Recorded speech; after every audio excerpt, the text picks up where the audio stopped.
of Management Studies of Shandagiri College of Computer Sciences, Varithala, I warmly welcome you all to the inaugural ceremony of the 6-day ATAL Faculty Development Program on Green Transitions, Leveraging Digital Tools and Strategic Leadership for Climatic Resilience.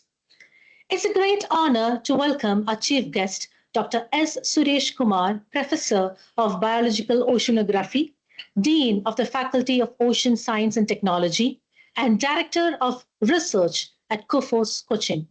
Sir, your contributions to biodiversity studies and climate change impact assessments are truly commendable, and we are deeply honored by your presence. Welcome, sir. I extend a warm welcome to our esteemed leadership, the Reverend Father Paul Parakatul, CMI Manager, Reverend Dr. Jose John, CMI Principal, and Reverend Father Shindo Joseph, CMI Vice Principal and Bursar, for their constant guidance and support. Welcome, Fathers. Warmly welcome our distinguished resource persons. We are deeply grateful to all of you for graciously accepting our invitation and for sharing your valuable knowledge and expertise with us. Welcome, distinguished speakers. A heartfelt welcome to all the participants who have joined us from various institutions across India. Your presence truly enriched this program. Welcome, all participants. A warm welcome to Reverend Father Jason Paul, CMI, for supporting the live streaming of our FDP. Welcome, Father. I welcome Mr. Shibu Abraham, Assistant Professor, Department of Management, and Coordinator of ATAL FDP, for his dedicated efforts in organizing this program. Welcome, sir. The ATAL Faculty Development Program, an initiative of AICTE, strengthens academic excellence by equipping faculty members with updated knowledge and contemporary perspectives. Over the next 6 days, it will serve as a dynamic platform for knowledge sharing, academic interaction, and professional growth under the guidance of eminent experts. Once again, I warmly welcome all the dignitaries, resource persons, and participants, and wish you a successful, enriching faculty development program. Thank you and have a wonderful evening. Thank you, Dr. Neeta Thomas. Reverend Father Paul Parakatul, CMI, Manager and the former Principal of Shandagiri College of Computer Sciences, and esteemed leader under the CMI Father's visionary guidance. A pillar of academic excellence and a far-sighted veteran and a man of spiritual mentorship. Father Paul, I invite you for the presidential address. Honorable Chief Guest of the Day, Dr. S. Suresh Kumar, Professor, Ocean Science Technology and Director of Research, COFOS. Reverend Father Shindo Kandagati, Vice Principal. Dr. Neeta Thomas, Mr. Shibu Abraham, faculty members of Shandagiri College, and my dear participants from various institutions. Good evening and warm greetings from Shandagiri College, Varithala. You are participating in a 6-day faculty development program with the theme Green Transitions, Leveraging Digital Tools and Strategic Leadership for Climate Resilience, organized by the Department of Computer Science and Management Studies of Shandagiri College. With immense pleasure, I too welcome all the participants of this FDP. Climate resilience is greatly important because it enables climate changes into manageable risk. It will protect the people, economies, and the environment, and it will capacitate societies to sustain despite a changing climate. I'm sure most of the resource persons of this FDP should be speaking about this subject in greater detail. But should we not also think about the reasons for the present alarming changes in our climate and the steps to curb the disastrous climatic changes? The late Pope Francis wrote a book named Laudato Si, which was greatly applauded by the world leaders, and he emphasized the duty of the present generation to protect the environment, the nature, because this earth is our common home. He contests that the world has its flow of order. God created this world for all the inmates of this earth to live in harmony. No animal will kill another one except for food. But the greedy human beings destroyed this nature for his personal gains, and the soil, water, and air have become severely polluted, which caused devastating climatic changes, making the life on this earth really miserable. 13 of the world's top 20 polluted cities are in India, and Delhi is the second most polluted city of the world. A normal human being requires only 3 kg food per day, but he requires 18 kg oxygen to live. And for this 18 kg oxygen, we need 14 trees. It is estimated that we had in the last century 5,000 crores hectare forest in the world, and now we have less than 2,000 crores hectare forest, creating adverse climatic changes. With the great anguish, we have to note that the global average temperature has increased by about 1 degree Celsius since the last century. And by the end of this century, it may increase up to 2.5 Celsius. All these factors cause floods, droughts, heat waves, storms, and the like. Of course, it is necessary to address the challenges of the climate. But the question posed is, should we not also discuss the reason for the adverse climatic changes and its possible remedies? Reducing emissions, protecting forests, and using renewable energy are essential to control climate change. Prevention is better than cure. It is our duty to protect this nature, the soil, water, and air, and it is our responsibility to transfer a better world to the next generation. Shantigiri College is proud to mention that we maintain a green campus with the motto, Go Green, Go with Nature. And now I congratulate the Department of Computer Science and Management Studies of Shantigiri College for organizing this FDP. I wish all the participants enchanting and fruitful days. These 6 days FDP should enable you to leverage digital tools and strategic leadership for climate resilience. May the Almighty God bless all of you. Have a nice evening. Thank you, Reverend Father Paul, for the inspiring presidential address. Your visionary words set a perfect tone for a green transition journey ahead. We are also graced by the virtual presence of our principal, Dr. Jose John CMI, whose support inspires us across the scheme. Thank you, Father, for joining us. Dear participants, it's our distinct privilege to now invite Dr. S. Suresh Kumar, Dean and esteemed Faculty of Ocean Science and Technology, for the inaugural address of the prestigious ATAL AICT 6-day online FDP. On behalf of my institution, I welcome you, sir. Dr. S. Suresh Kumar is a visionary leader whose expertise bridges the critical realms of marine science, sustainability, and technological innovation. As a dean, he spearheads groundbreaking research in ocean science and technology, explaining how oceanic ecosystems can inform climate resilience strategies, making him the perfect voice to launch our theme. He has guided over 15 student projects, served as a doctoral committee member, and completed advanced certification from NPTEL, Cisco, and AWS in cloud computing and AI application.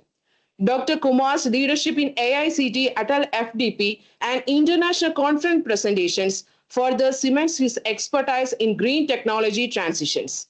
Please join me in giving a warm welcome to Dr. S. Suresh Kumar. Over to you, sir, for delivering the inaugural address. Okay, thank you so much for the nice introduction. Respected dignitaries on the dais, Reverend Fathers, Principal, Vice Principal, Coordinator. Please join me in giving a warm welcome to Dr. S. Suresh Kumar. Over to you, sir, for delivering the inaugural address. Am I audible? Am I audible? Yeah. Okay. Sir, please unmute. It's unmute.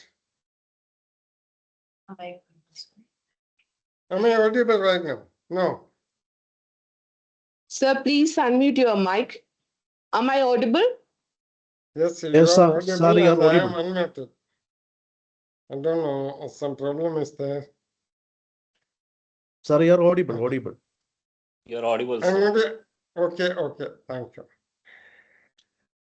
So respected dignitaries on the dais, Reverend Fathers, Principal, Vice Principal, Coordinators, esteemed speakers, dear faculty members and friends. Good evening to one and all. It gives me immense pleasure to join you today as the chief guest of the inauguration of the 6th-day online faculty development program on green transitions, leveraging digital tools and strategic leadership for climate resilience. I sincerely thank the Department of Computer Science and Department of Management Studies of Sandhgiri College for the invitation and commend them for conceptualizing a program of such contemporary relevance under the ATAL ACT.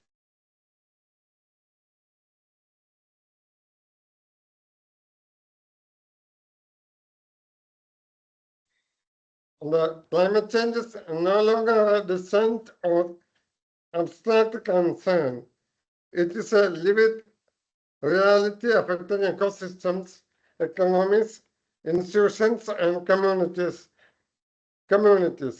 From increasing climate extremities to disruptions in food systems, coastal vulnerability, and public health challenges. The impacts are visible across sectors. In this context, the idea of green transition is not merely about environmental protection. It is transforming the way we teach, learn, govern, innovate, and lead. In the earlier speaker also told that about the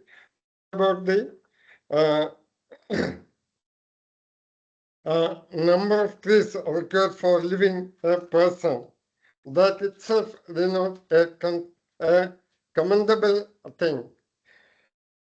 Institutions of higher education have a critical role to play in this transition. Faculty members are not only transmitters of knowledge, but also the shapers of mindset, values, and future leadership. Programs such as this FDP are therefore vital as they equip educators with conceptual clarity and practical tools required to integrate sustainability and resilience into curricular research and institutional decision making. I am particularly pleased to see the strong emphasis of this program places on digital tools and strategic leadership. Digital technologies such as data analytics, artificial intelligence, geospatial platform, and digital and decision support systems are becoming indispensable in understanding climate risks, modeling future scenarios, and designing adaptive responses. When combined with effective leadership, these tools can significantly enhance institutional resilience and societal preparedness. Equally important is the leadership dimensions. Climate resilience is not achieved through technology alone. It requires visionary leadership, interdisciplinary thinking, and collaborative governance. Academic leaders and faculty members must be able to translate scientific knowledge into actionable strategies, foster innovation, and engage meaningfully with the policymakers, industries, and communities. This FDP, by bringing together perspectives for management and computer science, reflects a kind of interdisciplinary approach that current global challenges demand. I would like to appreciate the ATAL and ACT for their continued commitment to faculty development building, capacity building, by supporting programs that focus on sustainability, digital transformation, and leadership. ATAL is contributing significantly to strengthening India's higher education systems and aligning it with national and global sustainability goals. To the participants of this program, I would like to say this, please view this 6th grade not merely as a training program, but it is an opportunity for reflection and reorientation. Engage actively with the sessions, interact with the resource persons, and explore how the ideas discussed here can be translated to your teaching practices, research initiatives, and institutional strategies. The true success of an FDP lies in how its outcomes and international individualization and apply beyond the classrooms. Before I conclude, I once again congratulate the organizing team for their thoughtful planning and commitment. I'm confident that this program will stimulate meaningful dialogues, build new competencies, and inspire innovative approaches towards climate development. With these words, I wish FDP a great success and fruitful deliberations over coming days. Thank you all, and I wish everything an enriching program, and I declare this as inaugurated. Thank you.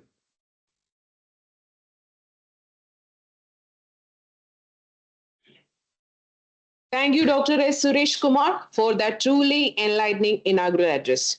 Your profound insights on ocean science and climate resilience have set a powerful tone for our FDP.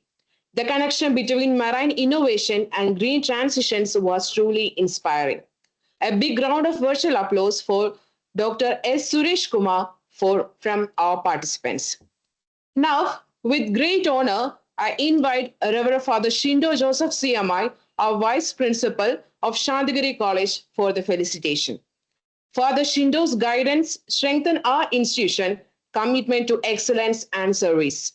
Please join me in a warm applause as Father Shindo.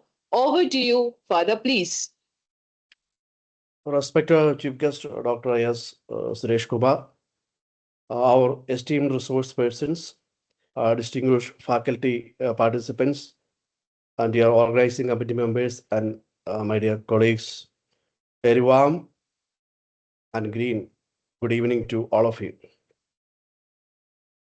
So, on behalf of the management and the entire academic community of Shantigiri College of Computer Science, I extend my warm greetings and heartfelt congratulations to all the participants of the 6-day faculty development program on green transitions, leveraging digital tools and strategic leadership for climate resilience, which is funded by AICT and organized by our institution. So this FDP is a timely and a meaningful initiative that highlights the vital role of digital tools, innovation, strategic leadership in addressing climate challenges and building a sustainable future. So we are deeply honored to have Dr. S. Suresh Kumar as a resource person for the inaugural session with over 25 years of experience in teaching and aquatic ecology, and currently serving as the Dean of the Faculty of Ocean Science and Technology and Director of Research at Kerala University of Fisheries and Ocean Studies, Cochin. And his presence has definitely greatly enriched this program. And definitely we have heard from him and his vast knowledge and insight into the ocean science and aquatic ecology and climate resilience definitely provided our a guidance and inspiration to all the participants. So I sincerely appreciate the efforts of the organizing committee, coordinators, and all the staff for successfully conducting this FDP. So I also congratulate all the participants for dedicating their time and energy to this important academic endeavor. So I'm very confident that the knowledge and perspectives gained through these 6 days will positively influence your teaching, research, leadership practices, and contribute meaningfully to green and sustainable transition in education and society. Once again, I wish all of you a continued success and excellence. Thank you all. Thank you. Thank you, Reverend Father Shindo Joseph CMI, for that gracious felicitation. Your blessings and wisdom enrich this FDP's green mission. To conclude our memorable inauguration session, I welcome Mr. Shibu Abraham, FDP coordinator, for delivering the vote of thanks. Respected Chief Guest of the Day, Dr. S. Suresh Kumar, respected Reverend Fathers, distinguished speakers, faculty members, participants, and dear colleagues. On behalf of Shandagiri College, I express our sincere gratitude to everyone who made this inaugural session of the 6-day online faculty development program on green transitions, leveraging digital tools and strategic leadership for climatic resilience a success. We are deeply thankful to our chief guest, Dr. A. Suresh Kumar, for his insightful and inspiring inaugural address, which has set a strong foundation of this program. Thank you, sir. A sincere word of thanks to our manager, Reverend Father Paul Parakatil CMI, for his constant encouragement and visionary support, which made such academic initiative possible at Shandagiri College. Thank you, Father. Gratitude is also due to our principal, Reverend Dr. Father Josh John CMI, for his dynamic leadership and for motivating the departments to organize an FDP on such a timely and relevant theme. Thank you, Father. Special thanks to Father Shindo Joseph CMI, Vice Principal, for his guidance and presence and for always standing behind every academic endeavor of the college. Thank you, Father. Our special thanks to Dr. Nida Thomas, the program coordinator, and all the faculty members and organizing committee members for their dedicated efforts. Finally, thank all the participants for joining with us, contributing to the success of the program. Thank you all. Thank you, sir. Participants and distinguished guests, our 13 eminent speakers and over 300 participants from across India, this concludes our grand online inauguration session for the ATAL AICT 6-day FDP on green transitions, leveraging digital tools and strategic leadership for climate resilience. Proudly hosted by Shandagiri College of Computer Sciences, Vaitala. Before concluding the inaugural session, let's move on to the Shandagiri anthem.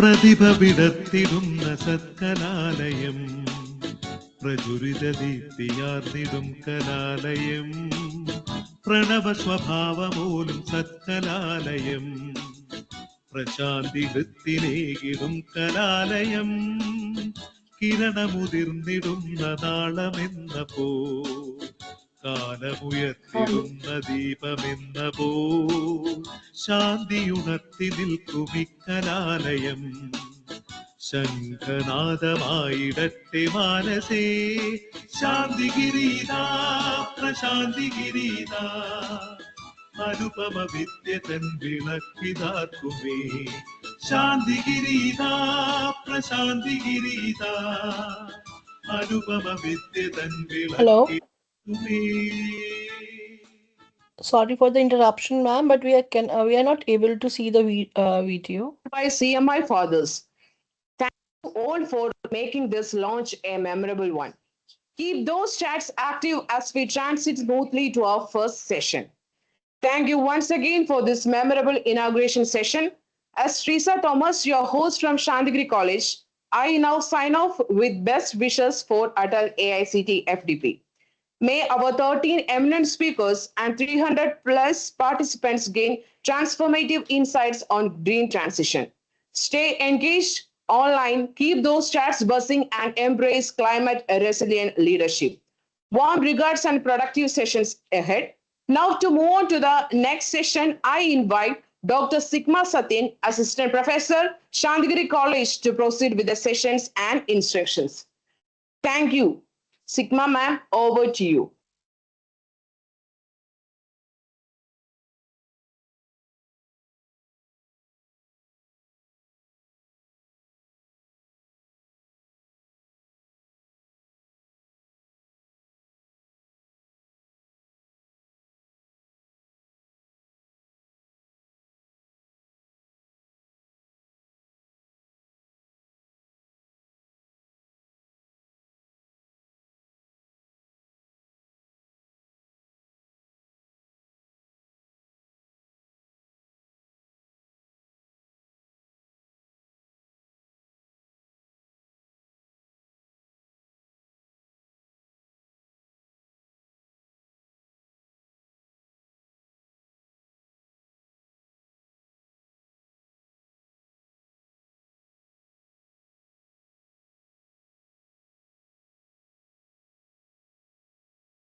Is anyone speaking or just I am not able to hear it?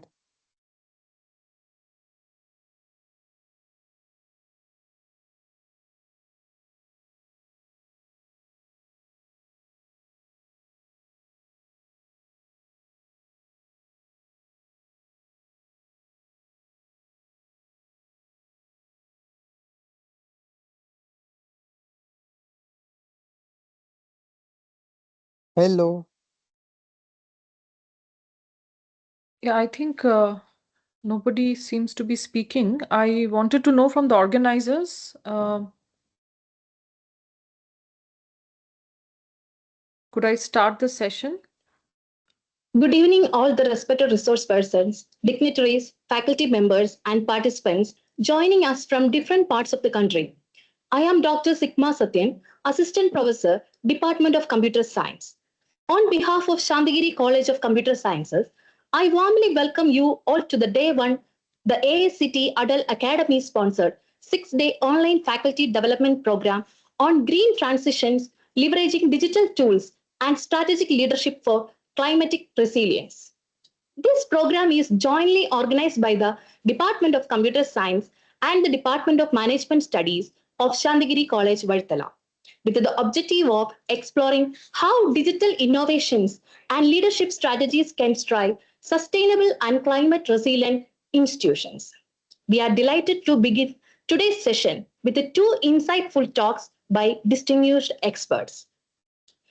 Okay, now we are moving on to the session one, scheduled from 6:30 p.m. to 8 p.m. The theme of the session is technology-driven measures to address climate change in educational institutions. Before we proceed further, I would like to request all the participants to kindly ensure that your microphones are kept on mute and kindly use the chat box for queries and comments. After the completion of each session, a feedback link will be shared in the chat box. So participants kindly ensure that to fill that feedback form. Next, to formally commence today's program, I now invite Ms. Deepa M., Assistant Professor, Department of Computer Science and DSW Coordinator of Shantigiri College, representing MG University, to deliver the welcome address. Thank you, Dr. Sigma. Good evening, everyone. It's my pleasure to welcome you all to the first session of the Faculty Development Program titled Technology-Driven Measures to Address Climate Change in Educational Institutions. We are honored to have Dr. Sayanthani Banerjee, Assistant Professor and Post-Graduation Coordinator at the Department of Commerce, School of Business, St. Joseph's University, Bengaluru, as the speaker for this session. She holds a PhD in International Finance and is a certified accounting technician from the Institute of Chartered Accountants of India. With 18 years of experience in teaching and research, her expertise spans accounting, taxation, international, and sustainable finance. She was previously associated with the Associated Chambers of Commerce and Industry of India as a core team member of the CSR and Sustainable Committee for the Southern region. She is also associated with Jesuit Worldwide Learning, a global organization providing higher education at the margins, where she serves as a subject matter expert and works as a content developer and online facilitator. With great privilege, I welcome Dr. Sayanthani Banerjee to handle the session. To you, ma'am.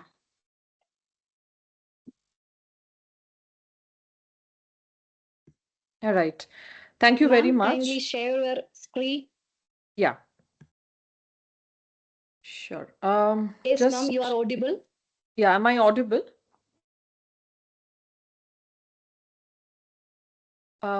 Could any of the participants Yes, confirm if ma'am, I'm you're audible? yes, ma'am, you're Yes, audible. ma'am. All right. Okay. Are you able to see my screen? Yes, Yes, yes, ma'am. yes, ma'am. All right. Okay, so good evening, everybody. I'm Dr. Sayanthani Banerjee, and before I begin my session, I would like to thank the organizers, the college, for taking up this particular cause for the FDP. I thank Dr. Neeta Thomas, coordinator, and Mr. Shibu Ibrahim, co-convener, for this extremely relevant faculty development program on green transition. This is the inaugural session, as in this is the first session out of all the 13 sessions, and I would like to take advantage of everyone's attention, this being the first session. And my session is on technology-driven measures to address climate change in educational institution. Now, why I have chosen this particular topic is because we've been hearing a lot about climate changes, a lot of reporting that is required from companies and so on.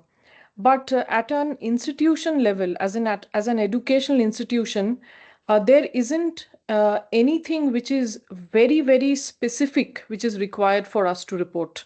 So that is why this particular topic, I hope, will give an insight as to what we as educators, because all of us, since this is a faculty development program, all of us are in the education sector as educators, as student in some form or the other. Teachers are also students. How we could look into addressing this climate change issue in our own domain is the reason why this topic I had chosen.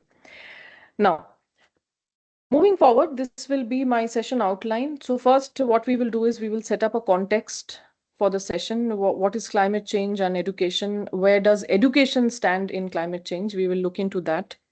We will look into technology-driven measures that, very scalable measures which we can take at our level. We will look into certain case studies of Indian institutions who are doing a lot to mitigate, to adapt to climate changes. We will have some discussions, deliberations, and I think we should be done by 8 o'clock. All right. If at any point in time you think that there is a certain topic that needs more discussion, we would like to keep it towards the end and during the deliberation time. All right. So I'm starting off. Now, when we are talking about climate change, now what exactly is climate change? So climate change basically refers to long-term alterations in temperature, precipitation patterns, sea levels, and frequency of extreme weather events, primarily driven by anthropogenic activities. So when I say anthropogenic activities, we are referring to all activities which is done by us, human beings, not natural, but by us, right? We are burning fossil fuels, okay, deforestation, industrial processes, unsustainable consumption patterns that we've had. We all of us know what sort of consumption patterns we have developed. If you compare this with our parents, with our grandparents, and 4 or 5 generations back, now we cannot imagine living without using plastic, but there wasn't any at that point in time. So these are unsustainable consumption patterns that we are dealing with. Now, the scientific basis for climate change is the increase of greenhouse gases. And I'm sure all of us here have heard about greenhouse gases, GHG basically, carbon dioxide being the major one. And it is a gas formed mainly by burning fossil fuels, created by deforestation, respiration, and it is the largest contributor to human-caused climate change because it is emitted in huge quantities and they remain in the atmosphere for a very long period of time. Apart from that, we also have methane, we have nitrous oxide. These gases get released in rice fields, in livestock digestion, landfills, gas leaks, also from fertilizers, nitrous oxide specifically, industrial processes, burning biomass. And all of this is leading to the depletion of the ozone layer. And we know what are the consequences of it. And that is why United Nations have climate goals. There was Paris Agreement, and the United Nations have sustainable development goals. I think all of us are aware of ESG reporting, right? In sustainable development goals, when we talk about, we have SDG 7, which is talking about clean energy, very important Sustainable Development Goal 13, which talks about um, basically climate action. Now, when we are talking about climate action, in fact, this is the core focus for our FDP, because when we are talking about climate action, what are the various focus that SDG 13 has? They are looking at strengthening the resilience and adaptive capacity to climate related disasters, right? To integrate climate change measures into policies and planning. In fact, Sir, in his inaugural address, was telling that leadership needs to think about this. So it has to be imbibed in our policy and planning. Also, to build knowledge and capacity to meet climate change. So, right now, what Shantagiri College is doing is they are adhering to SDG 13, because building knowledge and capacity to meet climate change, creating this awareness, doing programs like this, yes, this is how it happens. So SDG 13 talks about that. Then we also have SDG 12, which talks about responsible consumption and so on. I think, again, many of us are aware of the net zero commitment. India's climate commitments. India has decided to go net zero by 2070. Of course, that's a long way to go, 2070. Apart from that, they want 50% installed electricity capacity from non-fossil fuel by 2030. So all these commitments are there at a global level, at a national level, and we can have our targets at an institution level. And that's my point here, that at an institution level also we can have our own targets, our climate goals, right? Yeah. Moving on, now when we are talking about climate change and how we deal with it, before we move to the technology-driven measures, there are these two concepts which are very important. One is mitigation and the other one is adaptation, right? Now, what is mitigation and what is adaptation? Often we do not really find out the difference between the two, but it is different, because when we are looking at mitigation, we are actually, it is something very long term. Mitigation effectively means avoiding, or reducing the emissions of heat trapping greenhouse gases into the atmosphere, so that we can prevent the planet from warming more to extreme temperatures. Examples could be renewable energy, energy efficiency, solar panels. I think all of us, from whichever organization, institution we are coming, solar panel is a basic. All of us. There is someone who's raised their hand. Is there anything that you would like to ask? Rupinder Sidhu? Or is it by mistake? Ma'am? All right. Okay. So yeah, so I was talking about mitigation and I was talking about solar panel. I will be showing you a couple of pictures that our university has, in terms of solar panel. I think all of us have, I mean, a lot of institutes in India, a lot of schools, a lot of colleges, universities in India already have solar panel installed in their campus. Adaptation, on the other hand, means altering our behavior. We are trying to prevent, we are trying to reduce the damage. So it is almost like we've accepted the fact that yes, there is climate change. Now, what could we do now? What is it that we can do further so that it doesn't get worse? So in some cases, it even looks at changing the way of life to protect our families, our economies, and the environment in which we live from the impacts of climate change. So, the more we reduce emissions right now, the easier it will be to adapt to changes we can no longer avoid in the future. If I have to give you an example, um, in countries which are more prone to tsunami and tidal waves, you could build a sea wall and you could try to, so that's an adaptation. Here I have an example of hybrid work model. Of course, hybrid work model is both mitigation as well as adaptation, because we are not just adapting ourselves, we are also trying to reduce it in the future. So mitigation and adaptation are very important concepts in climate change in our effort to deal with climate change. So building of sea walls, building drought resistant crops, all of these are adaptation techniques. And see, mitigation action will take decades to affect rising temperature. So we must adapt ourselves now to the change which is already upon us. I think Sir in his inaugural address was mentioning that 2.5 degrees, that's absolutely right. So let me just give you a small insight. According to the United Nations, they said that even if countries live up to their nationally determined contribution, NDC, okay, to reduce the greenhouse gas, because greenhouse gas is the basis, that is a scientific basis for climate change. And if countries are able to live up to their NDCs also to reduce greenhouse gases, the world will warm up by 2.3 to 2.5% by the end of the century, and which is already happening. So we need to do a lot more than what we are doing currently.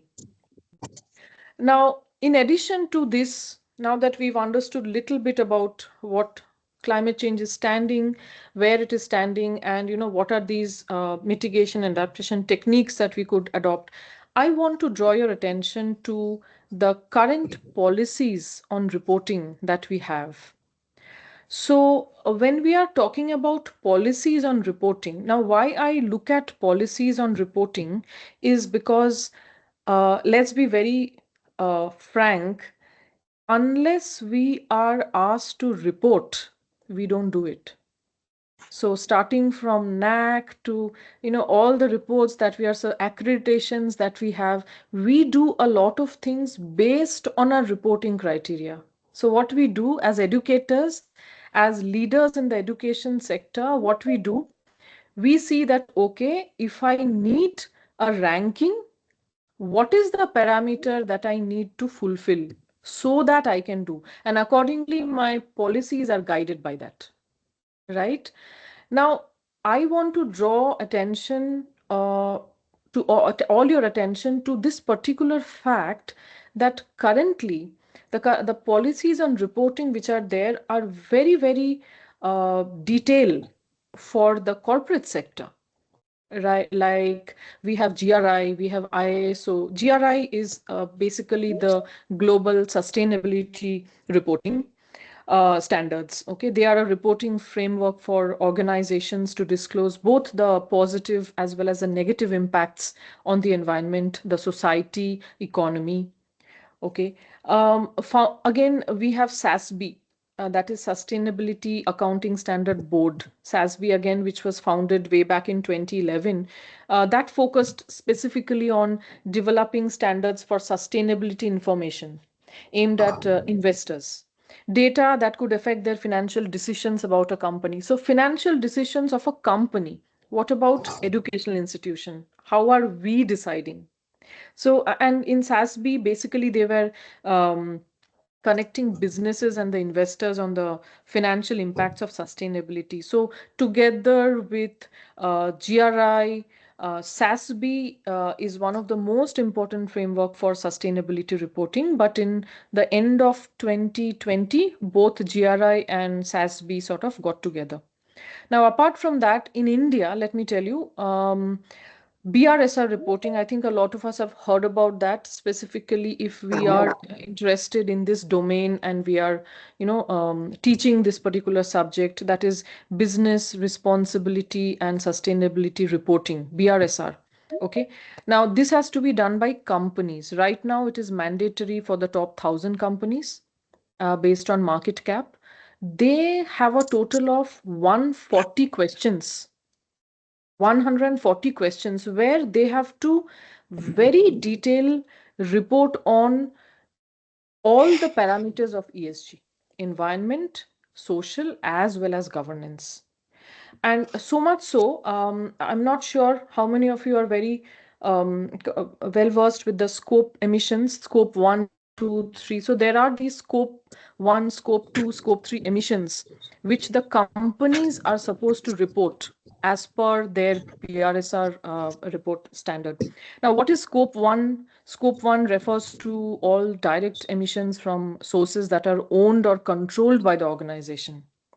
Okay, like it includes emission from activities such as combustion of fossil fuel in company-owned vehicles, boilers, other equipments in the manufacturing sector, right? So, can you tell me, uh, can anybody here, could you tell me, do you think scope 1 is applicable could, to a college or an university? Anybody? Anyone? So I said vehicles, so don't we have vehicles? Don't colleges use vehicles? Don't universities or schools use vehicles? We do. We have school buses, college buses, our principals travel, our vice chancellors travel. But are we reporting the emission which is generated by those vehicles? No, we are not. But a company is reporting. A company is reporting. So fuel in the university car not being reported. So very large institutions, they have a huge amount of emission being generated which totally goes unreported. And why I focus on reporting is because until we report, we do not have the knowledge of what is happening around us. So that reporting becomes very important. We also have they also have scope 2 emissions. Scope 2 basically refers to all indirect emissions from the generation of purchased electricity, heating, cooling consumed by the organization. Scope 2 emissions arise from activities which are not directly owned or controlled by the organization, but they are related to the energy consumption. So if I have to apply scope 2 emission to a college, I would say what is being emitted in laboratories. Do we have labs? Absolutely yes. Do we have canteens? Absolutely yes. So what is the emission happening from our college canteen, from our laboratories? There is no reporting, right? But these reportings are done by the corporates, by companies. Similarly, we have scope 3, which is very difficult to report because it is all indirect emissions. And these are emissions from activities that occur outside the organization's own operation, but related to the company. So scope 3 emissions include emissions from the entire value chain, right? Uh, Say, for example, supply chain, transportation. Let's take a simple example. The host college, I mean, all the colleges, the host college, when I'm telling host college, because I can see that all of you are inside the campus. Now, how do you come to the college? How are employees commuting to the college? How, if there is a business travel that is happening, do colleges send faculty members outside to attend some seminar or some program or anything of that sort? There is emission happening while they are traveling. So many students come to the campus on a daily basis. How do they commute? Now, I understand that it is a very difficult data to collect, but if we put in that much of effort, I'm sure it is possible. And when we report it is when we become so much aware, right? So scope 1, scope 2, scope 3 emission. So scope 1 is direct emission, scope 2 is indirect emission, and scope 3 is basically emission in the entire value chain. Okay, right. Let's move forward. Now, when we are talking about, okay, now I will go back a bit because I also need to tell what are the current reporting in the education sector. Now, I told you about scope 1, scope 2, scope 3 emission, which is there for companies, but it is not there for educational institution. Now, let me also tell you, since I have it in my slide, I have written NEP, I have written NAC, right? I have written UGC, and all of us know that these are bodies, these are accreditation bodies, who guides us, right?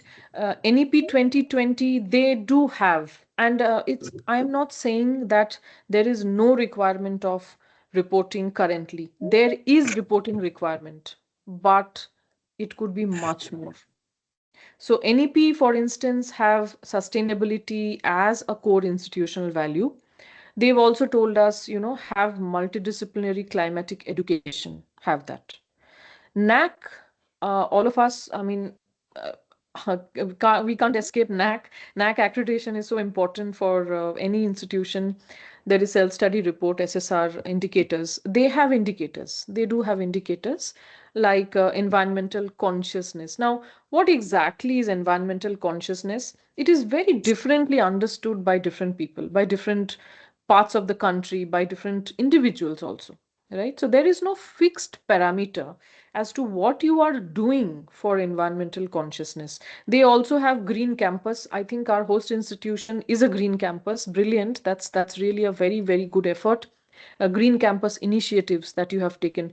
So NAC is asking us, all the educational institution, that please tell me, please write in your report, what are your green campus initiatives? So I write, colleges write, okay, we have done this, we have done. So everybody is writing as per their understanding, right? There is nothing which is very specifically required.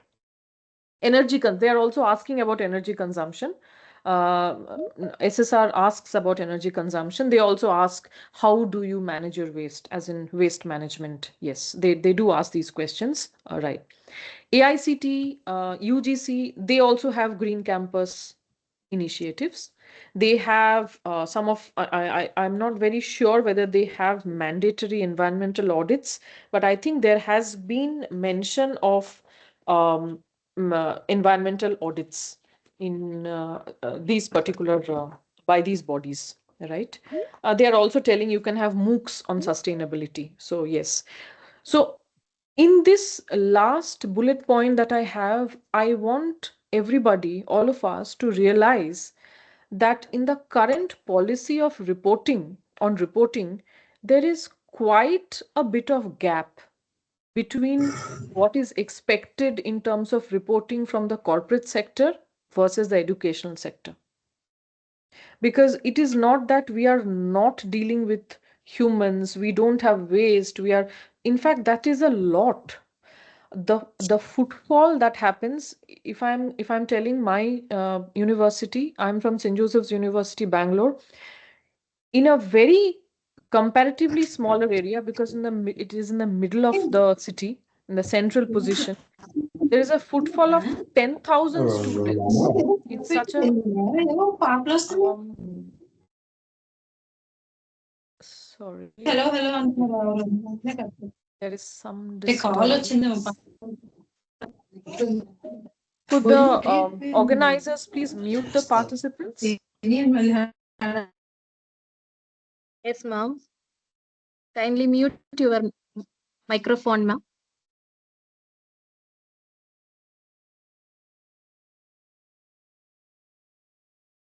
Yeah, can you hear me?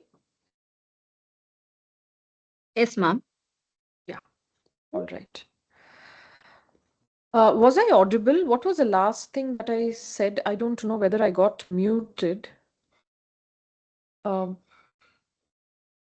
No, ma'am. Your mic Okay. is now on, ma'am. Okay, all right, fine. So, yeah, right. So I was actually telling that this particular point that I want to stress over here, because since my topic is technology-driven measures in educational institution, I am strongly of the opinion that the current policies on reporting that we have, okay, needs to revamp, needs to be much more focused in terms of sustainability, in terms of climate change.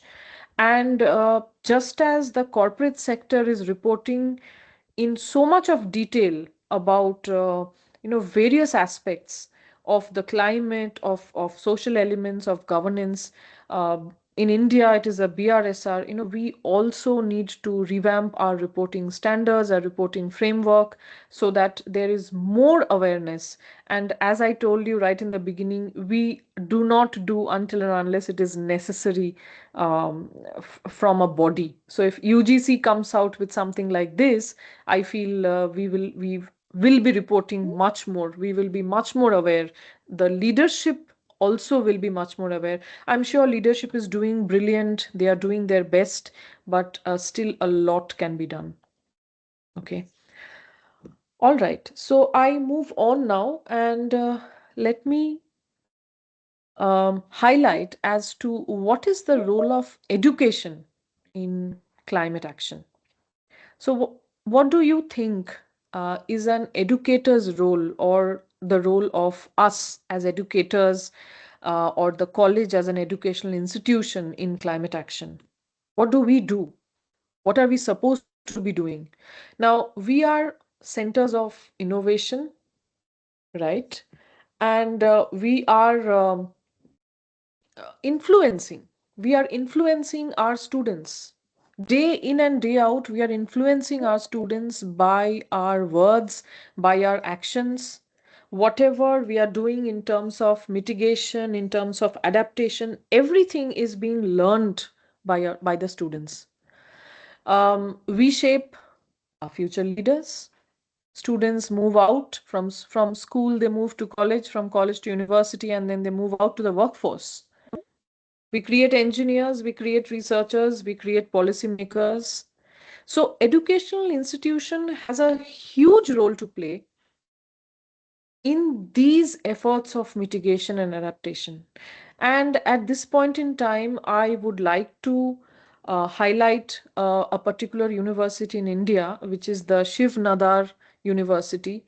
I will take you to the website of that also. And I would like to highlight as to the very detailed reporting of sustainability or climate action that they have done, the efforts that they have taken, right? Um, Technology, we are going to discuss mainly about technology today because our topic is technology driven measures. Now, technology is an enabler. It is a key domain where the tech is a key domain where we can drive climate action. There are so many areas where we can do it: energy management, water management, emission monitoring, smart infrastructure inside campus, digital transformation and operation, all of this. Now, at this point, I would like to take you to this particular website of Shiv Nadar University. And I thought it is important that we are aware that this particular university, of course, it is a private university. Shiv Nadar is a person who was a founder of HCL Technologies, and they are heavily into sustainability, and they have a separate sustainability tab in their dashboard, and they have huge reporting on sustainability. And if you can see, for all the sustainability development goals, SDGs, they actually have efforts taken and reported. So if you think about 1, 2, 3, I think we can look at 13 being climate action, and I select the year and I get to see the report. So students of this, what I mean to say, why I have taken this particular website is students, when we are nurturing students, our students, when we are making them, future ready, I think it is very important that the 2 or 3 years that they are spending with us, sometimes 5 years when they do a post-graduation program also, the time that they are spending with us, that shapes the way they think. And climate change is no more, it is a reality. It is no more fantasy, or it is no more something, we will see about it. It is a reality. I think all of us experience extreme weather conditions, and there is so much going on about climate change. So if you think about these initiatives, okay, this university has taken these initiatives and they have taken the effort to report it so that people are aware. Sustainability initiatives, biodiversity in campus.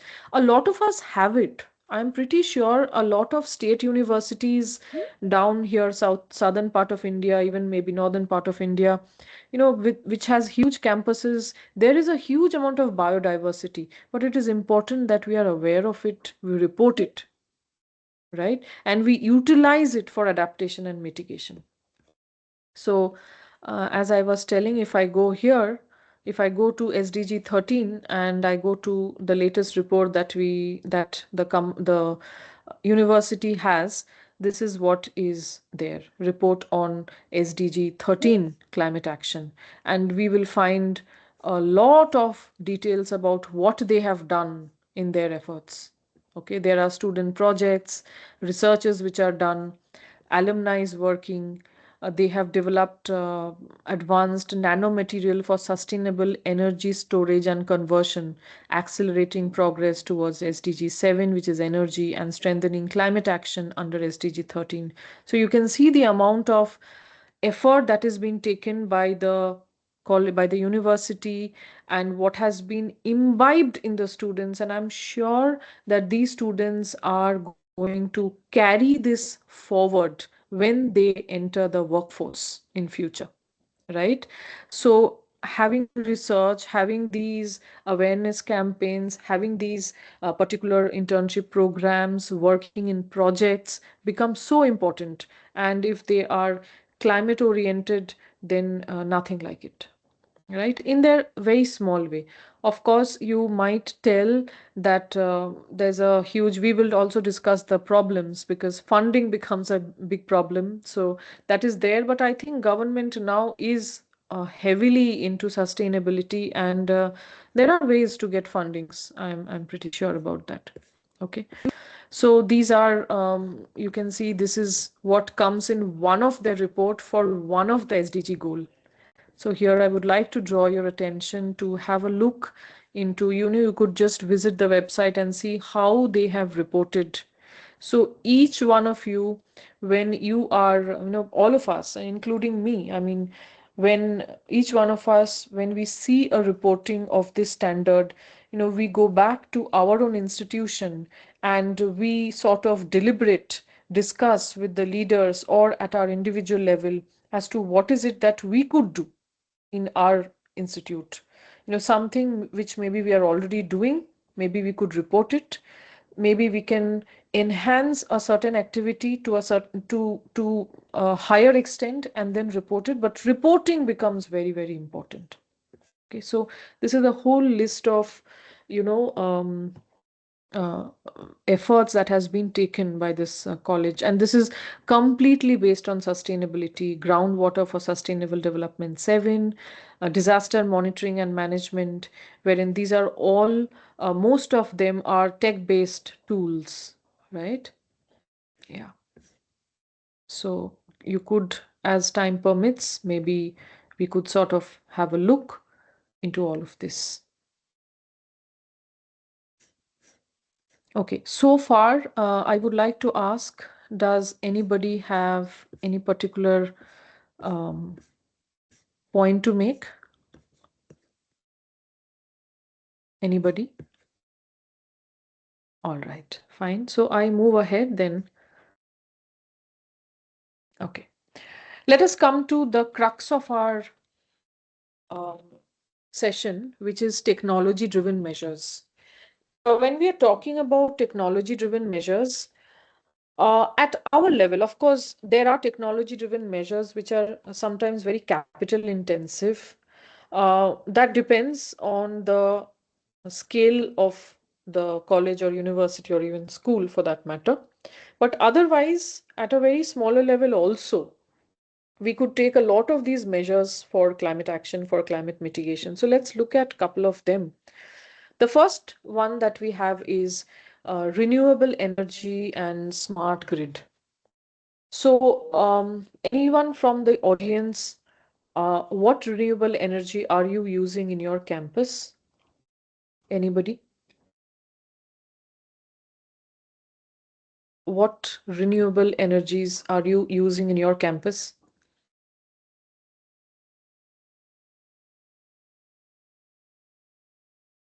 I hope they're able to answer. Are the participants? Solar energy, ma'am. Solar energy, that's right. So solar panels, do you have solar panels in your college?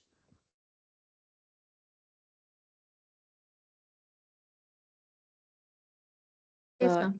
Yes, all right. Okay, I think that is the most common renewable energy that colleges and universities and institutions are using. So solar panels, yes, could be integrated with campus electrical grids, and that will basically fuel all the electrical requirements. Okay, if everything can be done exceptionally well, if not 50%, 60%, 75%, yes, right? Battery storage and EMS, that is energy management system to balance loads. Yes, that is also an option. Um, and all this, what is the benefit? The benefit being we are being less dependent on fossil fuel, and thereby we are able to lower carbon emission. We've spoken at large in the beginning about carbon emission. Even the chief guest had spoken about emission levels, temperature levels. So yes, we can lower carbon emissions with the help of solar panels. Absolutely right. Second, what is a second measure that we can have in terms of technology is we can have digital monitoring and analytics. Okay, digital monitoring and analytics. So when I say digital monitoring and analytics, IoT sensors for energy consumption, water usage, air quality. I think air quality index is so much in news of late. Now, the IoT, so through the integration of Internet of Things, that is IoT, IoT devices and sensors, universities, colleges, whatever your institution is, we can gather real-time data on campus usage, on, say, space occupancy, on, say, resource consumption. Okay, and this wealth of information, it will enable the institution to optimize the space and energy use without any compromise of the student's experience. Now, how do you think that is possible? Now, let's say, for example, we have IoT device and sensor which is telling us exactly what percentage of the space in the college is now being utilized and what percentage is empty. So often what happens, let me give an example from my university itself. Since we are in the center of Bangalore and there's a huge footfall, we always run short of infrastructure. So if I want to schedule, say, an extra lesson, an extra class, or maybe I want to talk to them over a certain project, I am finding that there is no classroom. Now, what is happening is today I wanted to do it and I did not find infrastructure, as I did not find classrooms available for the same. Students were there, so they had come for some other classes, but they were not able to do my class, the activity that I had called for. So what do I do then? I tell, okay, come again on X day or Y day, right? Because I am not sure as to whether there is any space really available in the campus. Now, if we have these IoT devices and sensors, which is going to tell us about space occupancy, they will tell me that in this entire the space that is allotted for students, you can see in that block, fourth floor, classroom number, say 13 is empty. Now, which I, on a regular basis, on a normal basis, I wouldn't know because I'm just checking timetable. I'm going to my regular classes and I'm seeing that these classes are not free. So what happens in the process? I land up calling the students on another day for the same thing, right? Now, what happens here? Do we land up increasing emissions? Yes, we do, because students are going back to their home again for another work, which could have been done today. They are again traveling from their house to us. right? So these are some examples. So we can, real-time dashboards can help identify inefficiencies. Where is it not being used? How could we utilize the resource more appropriately? Okay, so basically we are optimizing. We can optimize space, we can optimize energy, we can optimize all of this by with the help of these IoT sensors. So that is digital monitoring. Okay. Uh, Also, there is this digital twin model. I think the host college, the Department of Computer Application is organizing this program. They will be knowing it much better than me. Digital twin models simulate buildings, climate behavior to optimize resources. Anyone has any idea about digital twin model? Anybody? How we could use it in, in climate action? How could we do it? Anyone? So let me just tell you what is this digital twin model. So digital twin model creates a sort of a virtual replica of a campus, okay, or of any building that continuously receives real-time data from sensors on energy use, on temperature, occupancy, equipment performance, etc. Now, colleges and education institution can use these dynamic simulations to test what if sort of a scenario. What if we did this? Like, say, for example, such as altering classroom schedule. Now, what if we altered the schedule from 9 o'clock to from 9 o'clock in the morning to 8 o'clock in the morning or to 7 o'clock in the morning? What if? So we are not actually doing it. We are recreating it in a virtual space and trying to find out, is it giving us better results? So we could, like, say, altering classroom schedules, improving, say, ventilation patterns, okay, upgrading the lighting, okay, without disrupting the actual operation. So actually not, but as a digital twin we are able to do it. So by identifying energy losses, then inefficient spaces, and optimal operating conditions, these digital twins, they support smart decisions on retrofits, on renewable integration, and preventive maintenance. They do it. Okay, and this also helps in the process. They help reduce electricity. So when I'm telling upgrading the lighting, maybe the timing could do it. We don't know. It could be possible, right? So this helps reduce electricity. It could reduce water consumption, lower the carbon emissions, and basically provide a guide for long-term campus sustainability planning, making them a powerful technology-driven tool to fight the climate change, right? So this is in fact a very nice technology-driven measure, totally technology-driven, where we could simulate and test the what if situations. What if we did that? So doesn't it occur to us, or don't we as faculty members discuss it with our colleagues that, why not also have classes a bit in the morning? Will that help in lighting? Will it help in less water consumption? Or maybe a little later in the day? I mean, just giving an example, okay?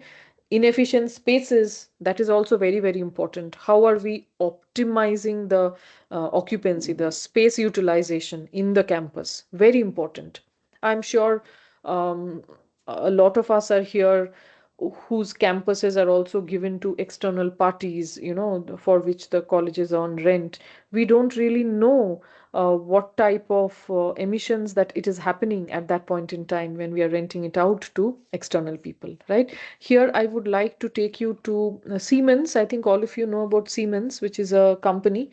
They have these solutions for campus specifically. So I just wanted to show you this. They have this accelerator market space. They have this concept of autonomous eco campus, how universities are shaping the future of education. So they have these, okay. how do you manage energy requirement? How do you make it more sustainable? Connecting the ecosystem, all of that. So here, digital, if you can see here, I hope my screen is visible. Is it too tiny? Are you able to read it? Faculty members, can one of you confirm? Is my screen visible of Siemens? Yes, ma'am. Yeah, all right. Thank you. So digital twins simulate buildings and their operations to enable predictive maintenance and better use of space. Then heating and cooling in real time, consumption of electricity. See, colleges which has laboratories, they have a huge requirement of electricity. Physical sciences, chemical sciences. Chemical sciences also have a huge amount of hazardous waste for that matter, right? So building a smart campus. So it's not just a concept. A smart campus is therefore more than just a building concept. It's a networked environment that is a combination of efficiency, comfort, and sustainability. So they have this particular model, and 3 universities are currently have taken up their solutions, of course, but these are foreign universities: Southern Methodist University, University of East London, Humber College. This, of course, is capital intensive, let me tell you. If you could see here, the cloud-based monitoring platform optimizes operations. They have reduced cost by 2.5 million US dollars per year. So there, it is capital intensive, yes, but there is also a good amount of saving, right? In fact, at our level, we need not even always think about going into scaling at such high level. We can do it at our levels also. Okay. The idea is we are trying to lower cost, and at the same time, it will also attract students, right? So this is a full team. They have this full concept of universities becoming more sustainable, networked campus solution, and so on. So I just wanted to show you this part of the digital twin model. Okay. Yeah. So let's move on then. The third measure, technology driven measure that I will be speaking about is water harvesting and reuse of technology. All right. Um, I think each college, almost every college, not just college, government schools, all of us have rainwater harvesting system. Am I right? Right? Rainwater harvesting system is again a basic, just like solar panels. Advanced wastewater treatment to recycle water. So we do in our college also, we have recycled water coming into our toilets.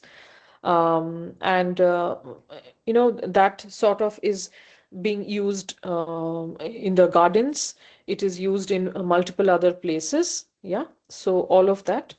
Uh, Wastewater treatment to the recycling of water is an important aspect.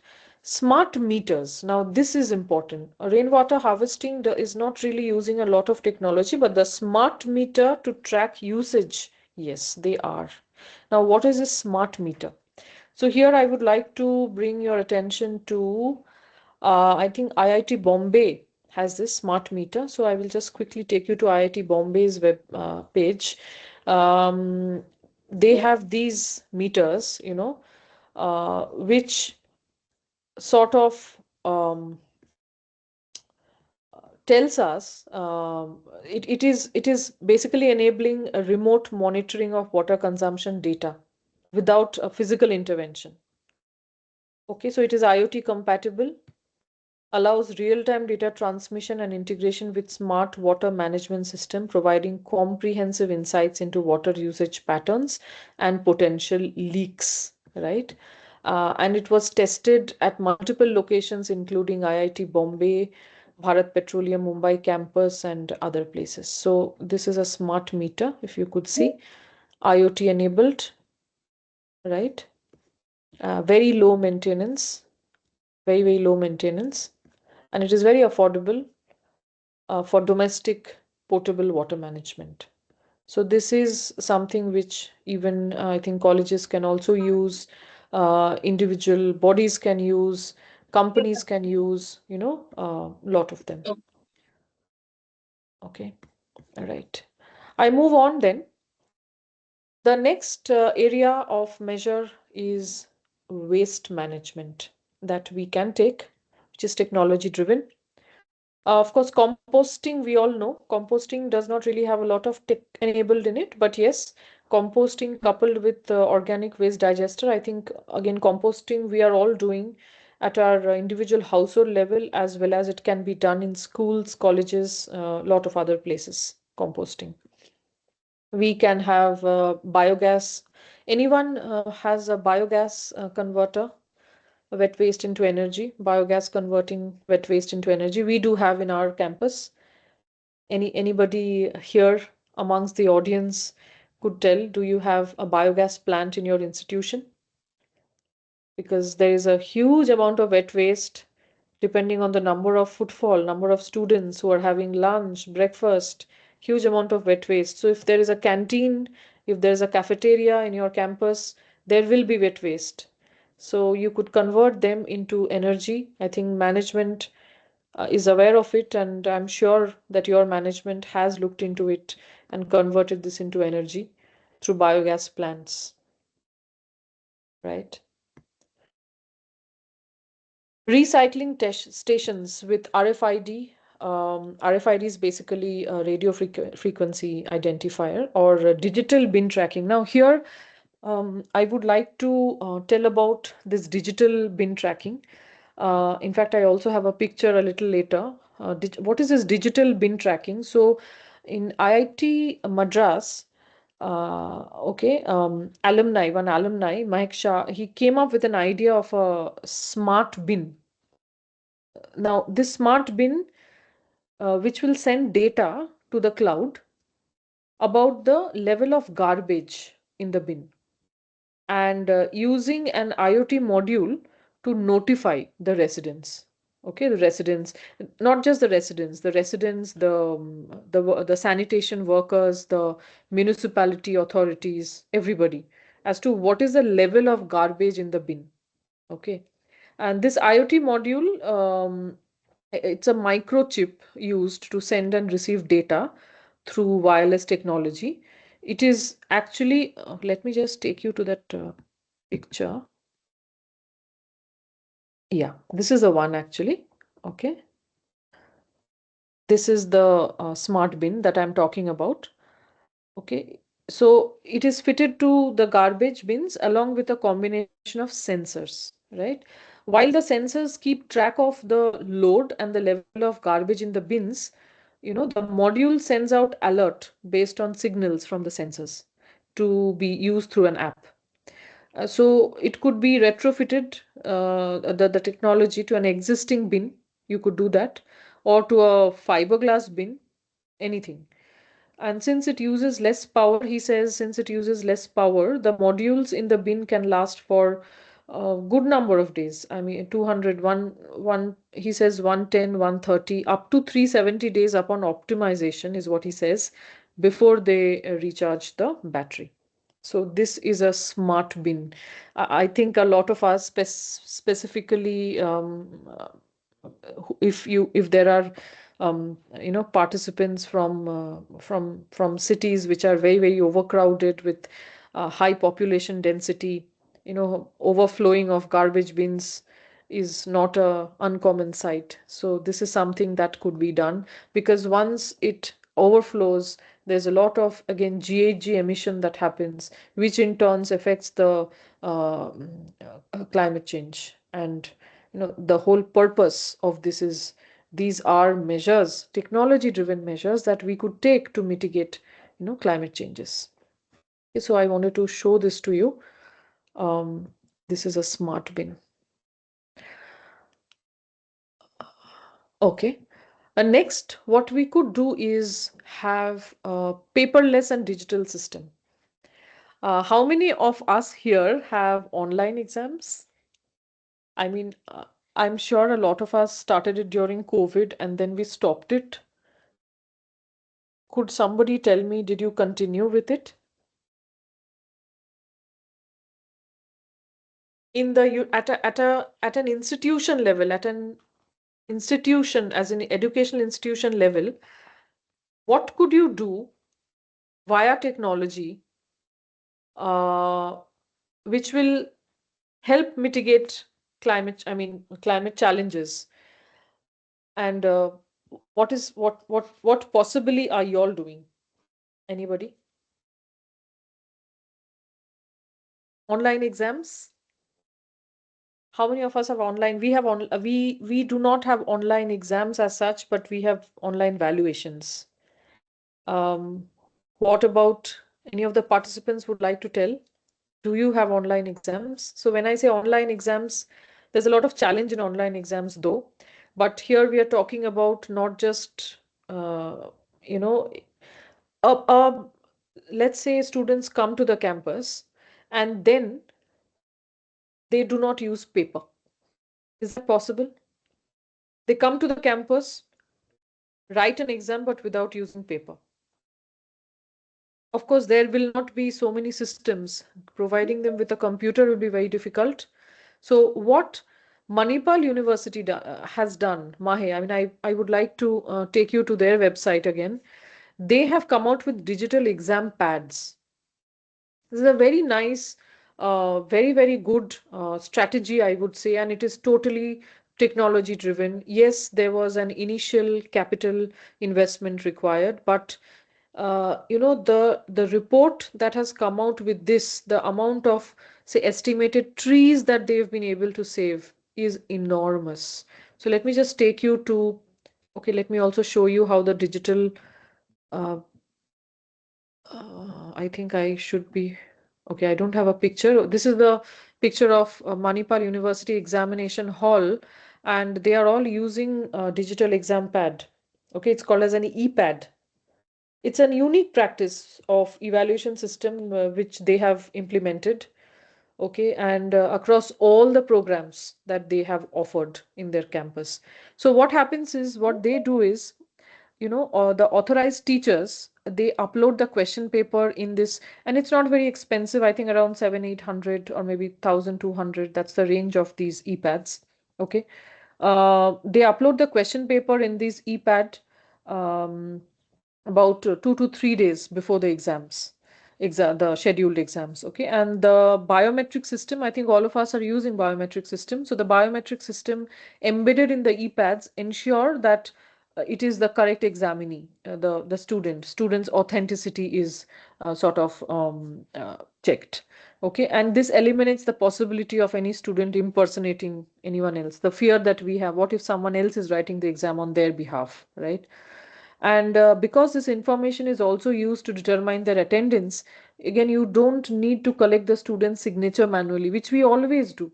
We are always going around collecting signature from students in papers, as to who all have written the exams, right, during the exam. And prior to the examination, the question papers is encrypted, it is uploaded to the cloud, and during the scheduled time slot of the exam, suppose the exam is between 9 to 12. So during that time slot, the question paper will be visible on the e-pad only during that time. At the same time, for all the students appearing in the examination. And if the student have not submitted the answer paper manually by the end of the time limit, not manually as in like in the system, if they have not submitted it themselves, then it automatically gets submitted, right? The evaluators, again, now they also have their separate login credentials. So they log in information to access the e-pad portal on a computer in order to conduct a paper evaluation. So think about it. Students are coming to the campus. They are not using even one sheet of paper. They are writing the exams on these e-pads. Faculty members are not checking their answer scripts in the e-pads. So from the e-pads, it goes to the cloud, and faculty members are checking it in their laptop or their desktop. All the answers which are there in the e-pad is coming to them, right? So I would say this is a brilliant idea, and yes, the initial sort of investment was required, but I'm sure they've got their ROI pretty well. And this had become very, very famous because, I mean, they've been like, it's been applauded by a lot of people, by the ministry, by the government, and so on. Right? So, yes, so that's what I wanted to show you about online exams. Digital records cut down paper use and emission tied to production and disposal. So paperless and digital systems, yes. In fact, let me tell you, in St. Joseph's University, my university, we have a collaboration with, before I tell that, could anyone tell me what happens to your answer scripts? What do you all do with your answer scripts? Faculty members, anybody? Simply bad out, ma'am. It is? Simply bad out. Did you say burnout? Yeah. Oh my God. That's that's Probably this may happen of the outrageous. universities. Oh yes, that is extremely dangerous, my God. But I mean, let me tell you what happens, what we do. So we have a tie-up with ITC. Okay, so they come and collect all our papers after, of course, a certain period of time, and they recycle it.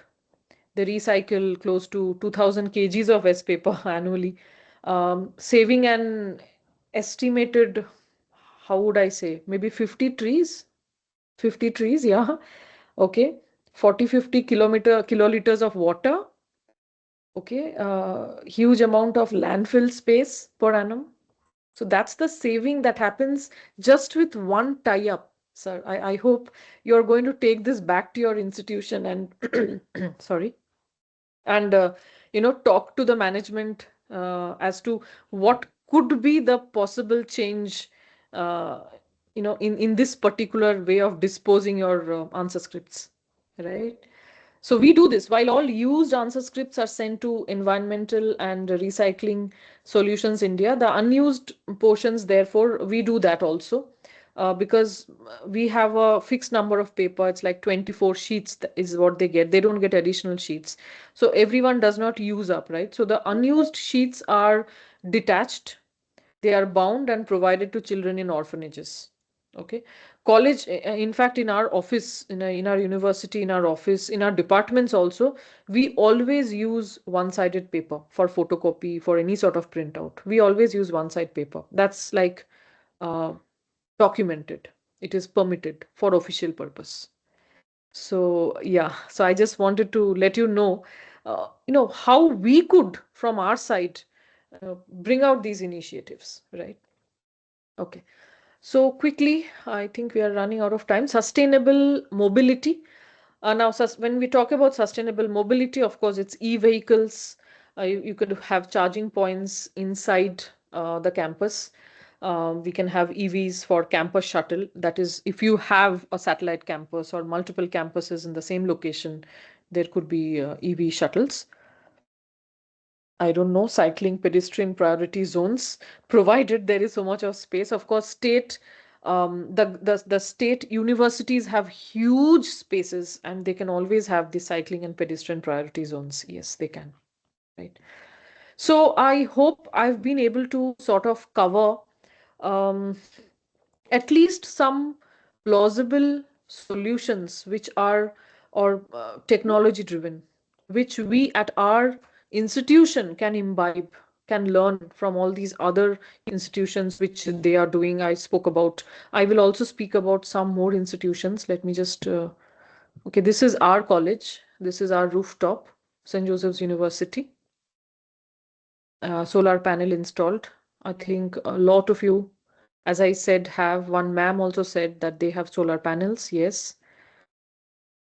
This is a vermicomposting unit. This is St. Philomena's College, Puttur have. I think, again, a lot of colleges have this already.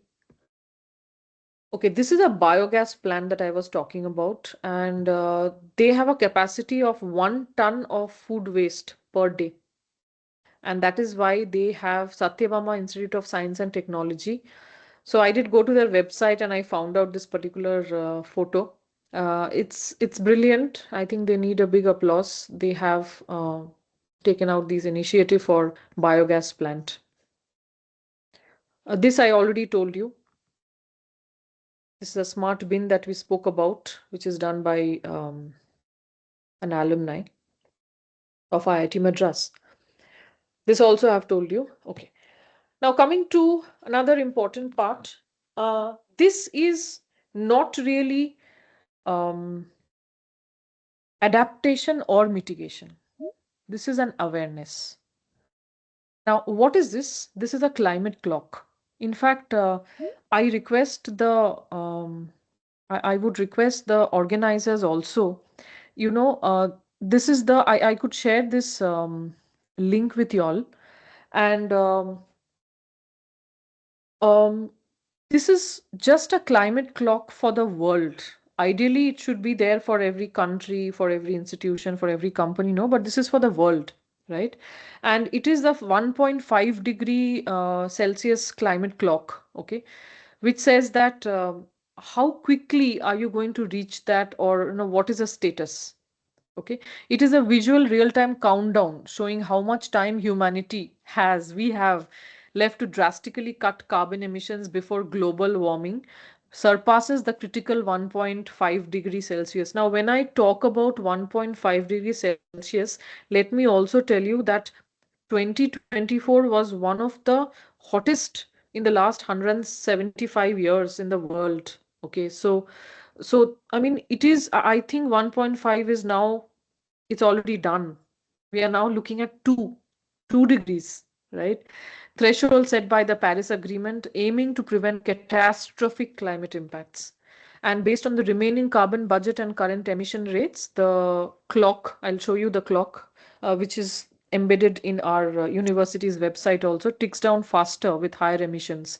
So it's a very powerful educational tool, and it's an urgent call to actions for individuals, leaders, policymakers to implement immediate climate solutions. So same way, we also have an emission clock. So I'm going to show you both of them quickly.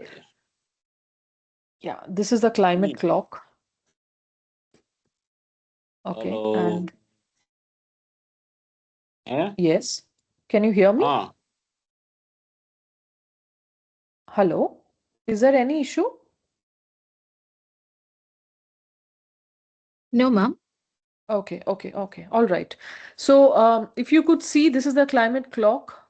It says, we have only 3 years left, 191 days left. And, this is days and hour and minutes and seconds. Time left to limit global warming to 1.5 degrees centigrade Celsius.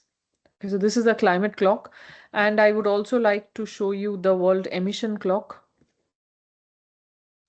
This is the world emission clock. So this is how the emission clock looks like. You can see greenhouse gas emission and so on. So let me go to our college website. So this is my college website, my university's website, St. Joseph's University. And are all of you able to see the screen? Can you please confirm?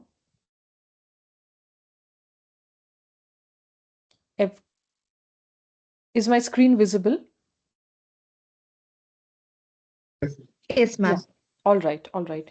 So if you can see, we have a tab for climate and world emission clock, right? I would request the organizers, to share this with all the participants. I would request all the participants also, you could actually do this climate clock link, which I can share with you. It can be updated into the portal. So I will just go to, if you could see, this is in our website. And this is how it shows. This can be updated into the portal. The tech people will do it. No permission is required, nothing. This is just to give an awareness amongst the community. Okay. Climate change, 1.5 degree, lifespan, and many other variables here are included in that. Okay. And we can use these variables with data. Okay. So if you could see here, I'll just show you. So this is what is the time left. This is how much greenhouse gases we are emitting up to this moment in the selected year, this current year. In the current year, that is 2026, okay, each year is representing 2000 tons of CO2 equivalent. Now, if you see here, there are three scenarios, and there is a time period. So I move, can you see if this is like increasing? This is increasing. Okay, so this change is sort of real time. Now, if I go to the scenarios, suppose this is business as usual. That means we do not do anything. We don't take anything into account. Okay. Suppose we do as we promised, as in we try to take measures. We are doing good. We are whatever our NDCs was, national developed our goals was. Uh, your if I click on do as we promised, if you could see, this is reducing. Can you see? This reduces over the years. Yes, This is ma'am. actually till 2050. Hello? Yes? Anybody? Okay. And if we look at, Ma'am. come again?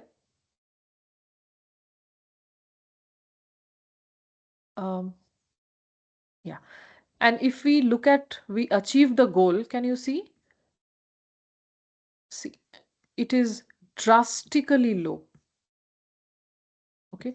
So this is the projected tons of GHG emission in 2050. So if I can go to my year, currently I am in 2026, and this is continuously increasing. Here we have different countries. Okay, we have different countries. The same thing will happen here also. If you can see the temperature, the Paris Agreement aims to limit global warming in 2100 to 1.5 degree Celsius. Now, you also have the global carbon budget. So this is a very nice way of, I think all of us could one day, give a break to a regular lesson and just show them this, which we could do this every year once a day, every semester once a day. It creates a lot of awareness, and we could give them a small sort of a research topic, that go find out what is it that you could do.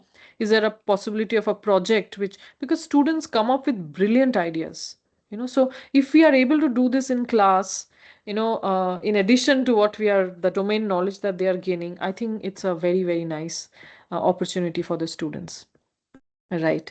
So I don't think I have much time. So let me quickly wind up. So we have Indian institutions. We have a lot of them. IIT Dharwad, IIT Hyderabad. Of course, yeah, this is IIT Hyderabad's policy. IIT Hyderabad says we will be net zero campus by 2040. That is a commendable target, I would say. Net zero campus by 2040 is no joke. Okay, and they have this entire strategy listed out. What I'm telling is, when we do reporting, we are much more aware. So that is why from the beginning I've been insisting that we report. And currently our frameworks that we have of reporting are very, very generic, very basic. It is better if we can have something little more detailed. Okay, so IIT Hyderabad, then amongst other university, Amrita Vishwa Vidyapeetham, they have a SRI platform, which is also very nice. It's a real-time carbon and climate resilience monitoring, data-driven community engagement. It's a very nice platform. You can have a look at that. Amity University, Noida we could visit the website and look. They have collaborations with NASA and IIT Madras. Okay. Right. So, end of my session, I think what is it that we are looking at? What is the way forward? What is the way forward? So, what climate technologies can we start at your institution? And how, as faculty members, I think all of us here are faculty members, some industry experts are also there. You could also give your suggestion. How do you think faculty can integrate climate action into teaching and research? On and off, I've been giving some ideas here and there. So what is it that we could do? So this is basically my discussion and deliberation. I have come to the last stage. Could I take 5 minutes for this discussion? Organizers, I have 5 minutes, right?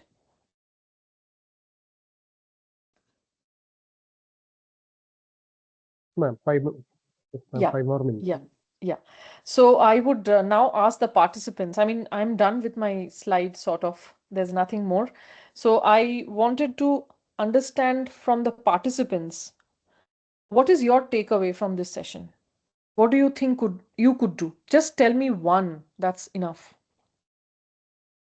How could you integrate? Where could you start? Anybody?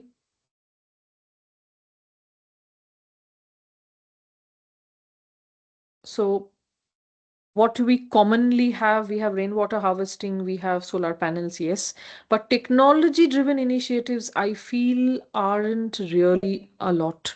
So what is that one takeaway that you have from this session where you could go back and tell, yeah, this is one technology driven initiative for climate resilience, which you could do in your college, in your institution? Could anyone tell me? You could even write in the chat box. That's also fine.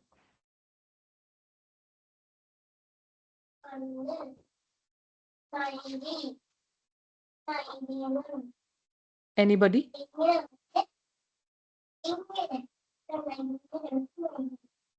I think there is someone who needs to be muted. Okay. All right. Dear participants, it will be really nice if you could come up with at least one initiative which you could think of talking or doing at your institution. Anything with water management, anything with smart infrastructure, anything with energy management, anything of that sort? Yes, it'll be nice to hear from few of you.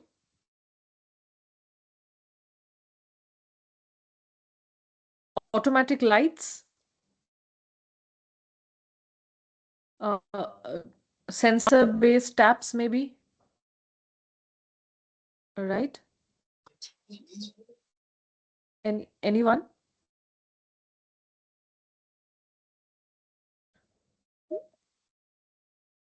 Yeah. Okay. All right. Never mind. So I hope that, I've been able to give you all some ideas as to what technology-driven measures you could take back to your college, because my entire focus was technology driven measures in educational institution. I have thoroughly been speaking about laboratories, about canteens, about classrooms, about cafeterias, all of that. So when we are talking student movement, students coming in, what vehicle they are using, all of it, right? So we can use all of this in our own, we can use these technologies to sort of monitor the emission. We can look at water management. Okay, we can have a water day, we can have audits. We have NCC, NSS, we can have eco clubs. NSS, NCC can take up these works. Okay, we can have virtual meetings wherever possible. The uh, the other thing which I spoke about was having this digital twin, where we can or maybe we can have technology enabled in such a way that we get to know where is there a free classroom, for example. Okay, where we could switch off fans and lights, for example. So I mean, there is a lot that we could do at even at our small level. I agree that when we are talking about barriers and enablers, I agree that the major barrier that we have is lack of funding, and there is no clear policy or leadership commitment. But nevertheless, we should not be disheartened by it, and we need to work at our individual levels also. Behavioral changes, we cannot have students go out from our campus who says, it is not my job, it is everybody's job. Okay, so awareness rising has to be there. And I think that tracking of emission, the climate clock, the emission clock will be a good initiative from your side, which is totally free. All right. And of course, for campus sustainability, we could adopt at least one or two new measures on a yearly basis, technology driven, which will help us in fighting the climate change. All right. Thank you very much. I hope I've been able to give you all some insights uh, into my topic. So thank you. I once again thank the organizers for giving me the opportunity to share my knowledge, and I look forward. Thank you very much. I will stop sharing the screen. Okay, thank you, ma'am, for the enlightening session. Now, participants can unmute your microphone to ask some questions, or the participants are requested to post their questions in the chat box.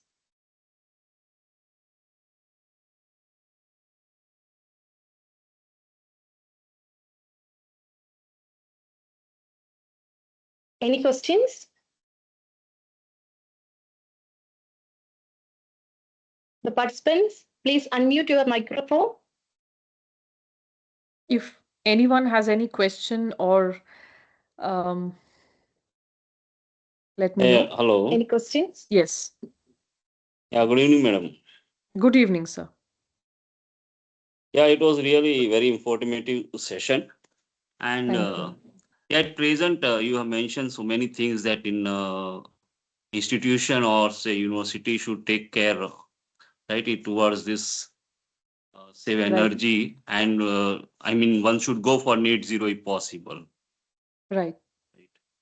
So few initiatives you have mentioned that yes, we can go, but generalized initiatives, can you tell that yes, these are the initiatives we can, I mean, all can go without any hurdle?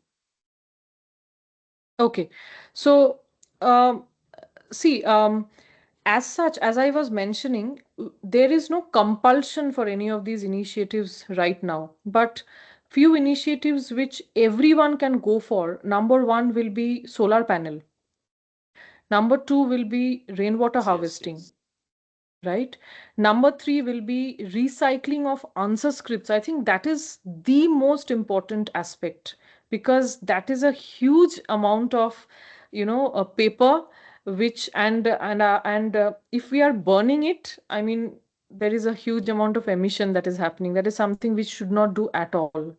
So recycling, you could have a tie-up with any of the recycling organizations and get your papers recycled. You could do that. In fact, what we have is, after recycling, they make it into smaller notebooks, and that is what we give to orphanages. So we do that also. So these are very basic things that we can do. Apart from that, I think sensor-based lights and fans. I've often seen students coming out, lights and fans on.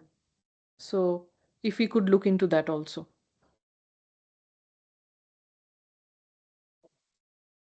Hey, do you have any further questions? Please ask participants. Thank you, madam. Okay, then Welcome. thank you, ma'am. Thank you once again for your active participation. Now I request all the participants to kindly fill out the feedback form, the link for which is being shared in the chat box. And also, to formally conclude this session, I now invite Ms. Remya R., Assistant Professor and Shandagiri Research Hub Coordinator, to deliver the vote of thanks. Good evening, everyone. On behalf of the entire Shantigiri family, I express my heartfelt gratitude to our esteemed speaker, Dr. Sayandini Banerjee, for an enriching and informative session on technology-driven measures to address climate change in educational institutions. Your profound expertise and engaging delivery made this a truly valuable learning experience for us. Thank you, ma'am, for sharing your time and insight with us. I also extend a special thanks to our dedicated audience for your active participation and for making this session a resounding success. Thank you all. Okay, thank you. Participants, kindly remain online. The next session will be started shortly. Okay, please remain online.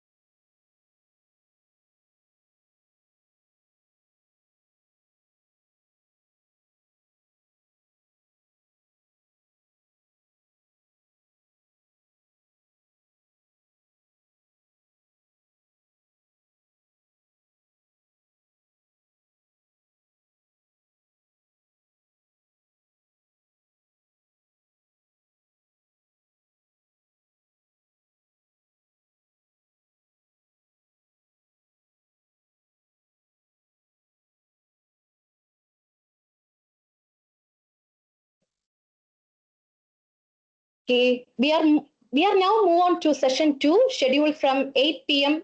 to 9:30 p.m.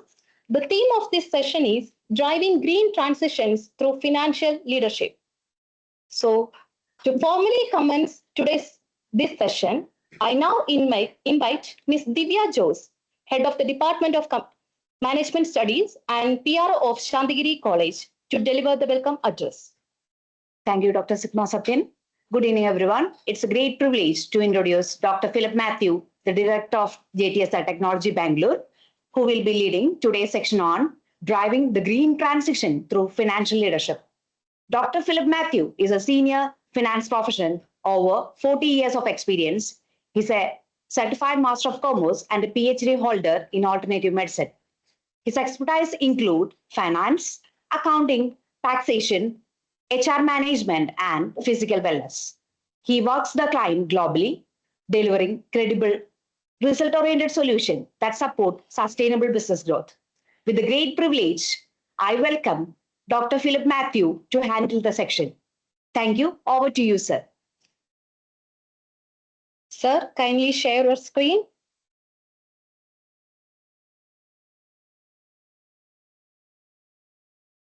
Hello, everyone. Yes, sir, it's visible, sir.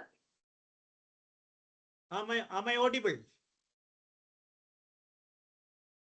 Am I audible? Little Yes, yes, sir. You are audible, sir. Thank you. Before we start our section, I'm welcoming all of you for this section 2. The topic is driving green transition through financial leadership. Before I start, let me express my gratitude to Reverend Father Paul Parakatil, CMI, the respected principal of the institution, Reverend Dr. Jose John, the Vice Principal, Reverend Father Shindo Joseph, and distinguished chief guest, Dr. S. Suresh Kumar. And of course, the first section was handled by Dr. Banerjee, esteemed dignitaries, the coordinators of the day, Dr. Nina Thomas and Mr. Shibu Abraham. And of course, all my dear participants, a very good evening to all of you. Let me begin by wishing each one of you very happy and prosperous New Year 2026.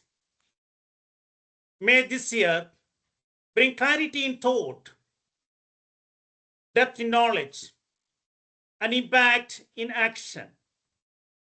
I sincerely thank the AICTE ATAL Academy for conceptualizing and supporting this important faculty development program. My heartfelt thanks goes to management of Shantigiri College, the principal, the Department of Computer Science, and the Department of Management Studies for inviting me and for organizing this session. Let me introduce myself. I am Philip Matthew, the Director of JTSI Technologies India Private Limited, headquartered in Bangalore, with operation at InfoPark Cochin and a Center of Excellence at Shantigiri College campus. We are a multinational organization, strategically controlled from the US office and deeply committed to industry academic collaboration, digital transformation, and leadership development. And we know that we all are, sitting from 6 o'clock till now, hearing very insightful sections.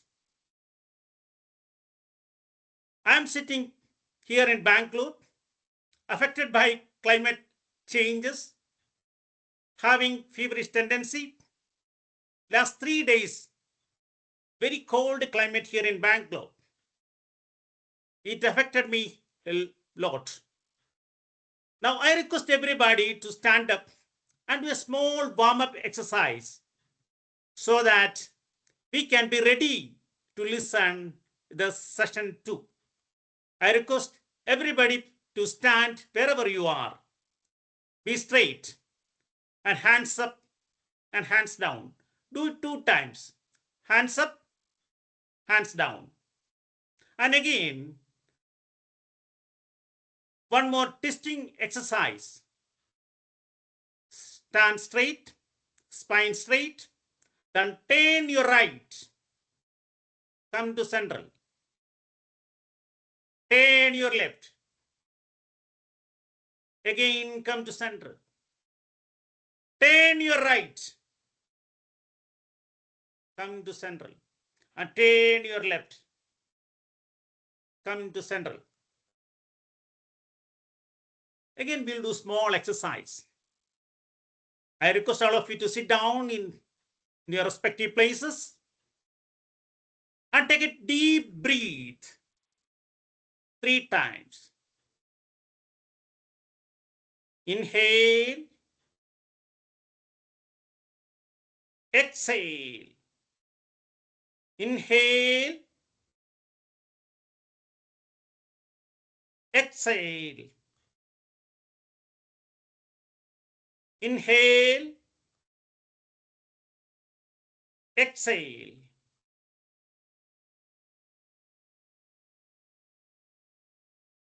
Now, allow the breath to return to normal. Keep your eyes gently closed. Let us move into a positive affirmation. I will say each affirmation. Please repeat silently in your mind. I'm a competent, confident, and committed faculty member. I am a competent, confident, and committed faculty member.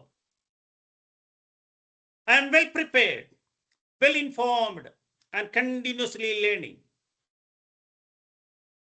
I am well prepared, well informed, and continuously learning. I inspire my students through clarity, compassion, and competence. I inspire my students through clarity, compassion, and competence. I'm a leader and a role model in my chosen field. I'm a leader and a role model in my chosen field. Now I request everybody to visualize yourself. See yourself as a champion faculty member in your institution. Just imagine that. You are well dressed, well prepared, and confident and composed. See yourself entering into your classroom. Students are attentive. Students are engaged and motivated.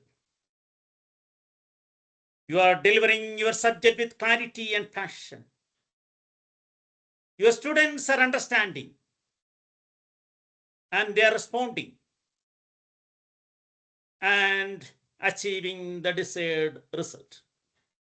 Now you feel the satisfaction of making a real impact. Now gently open your eyes. Thank you yourself for taking these few minutes for your body, soul, and mind.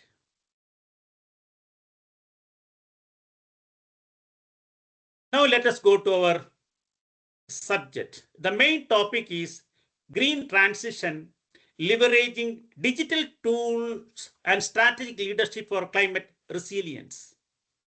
That's the main topic, whereas the subtopic which is assigned to me is driving green transition through financial leadership. Since I am working in an IT company, whatever the tasks come to our company, we will break it down to small pieces.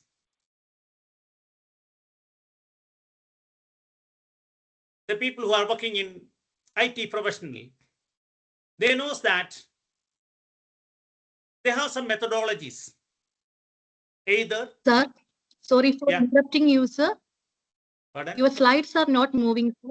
Yeah, okay. I will just let me going down here.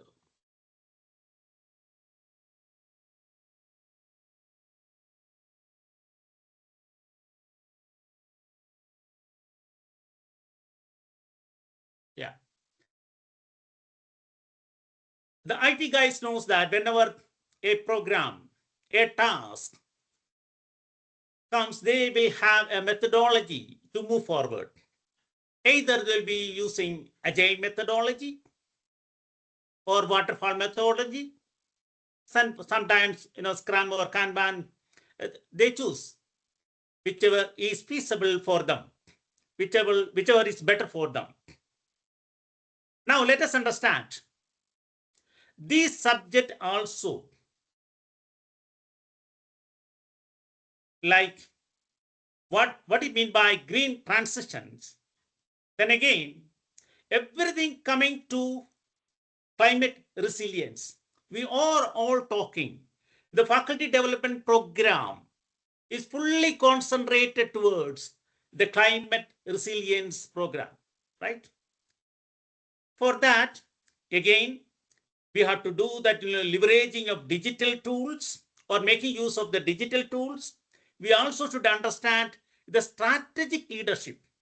That is the reason why our inaugurator, Dr. S. Suresh Kumar, he was telling that in the inauguration section, we have to do a lot more. The leaders have to do a lot more. So let us come into each section, each point. What is meant by green transition?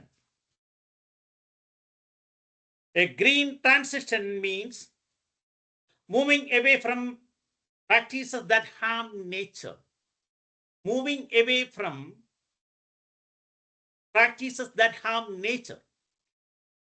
And what we do? Then we move towards systems that protect, restore, and sustain life. This is what the green transition. Then what do you mean by climate resilience? We already, our previous speaker, even Suresh, the main speaker, inaugurator, Dr. S. Suresh Kumar, he explained well what do you mean by resilience, and especially climate resilience. It is nothing but we have to prepare, we have to protect, and again, we have to recover. The climate change and its effects, we know that we being prepared for the climate change and its effects. Once we prepared, then we have the ability to handle problems like floods, heat waves, droughts, storms, and recover quickly. That is what we say, the climate resilience. Can you able to say some examples for this? Any participants? Can you say some example? The simple examples. What comes to your mind when we say that climate resilience? I had given the definition and explanation. I will give you something. Planting trees to reduce heat. Father Paul Parkotil was telling us how much we want oxygen, how many trees we can able to plant it. He was explaining with all the statistics, right? Now you just see that if you plant trees to reduce heat and prevent floods, that builds climate resilience. Then again, saving rainwater. And again, early warning system for storms. These are, help us to prevent and help us to protect. Once something happened, then we can recoup or recover easily. See, the climate change cannot be stopped overnight. Extreme weather is increasing. And I think Dr. S. Suresh Kumar was telling about the emissions, pollutions. He was talking about different type of gases which polluted in the air. Nitrogen oxide, carbon dioxide, carbon monoxide, hydrocarbons. These are the poisonous gases. And Dr. Banerjee was talking about green gases. What are they? Nitrous oxide, methane, carbon dioxide. These are the gases create a pollution. It is harmful poisonous gases. So now how we can able to prevent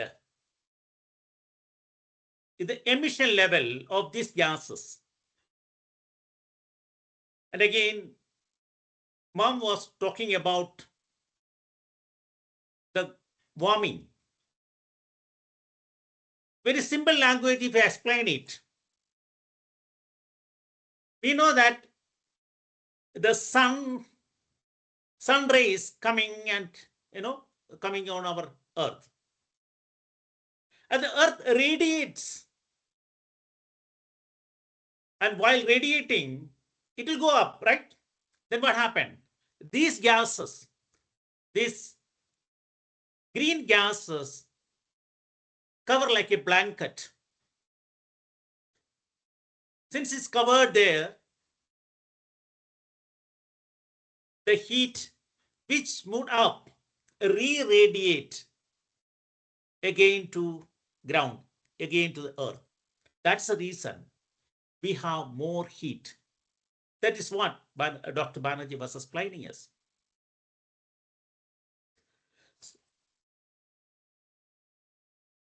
Today, when we have a clarity as a faculty members,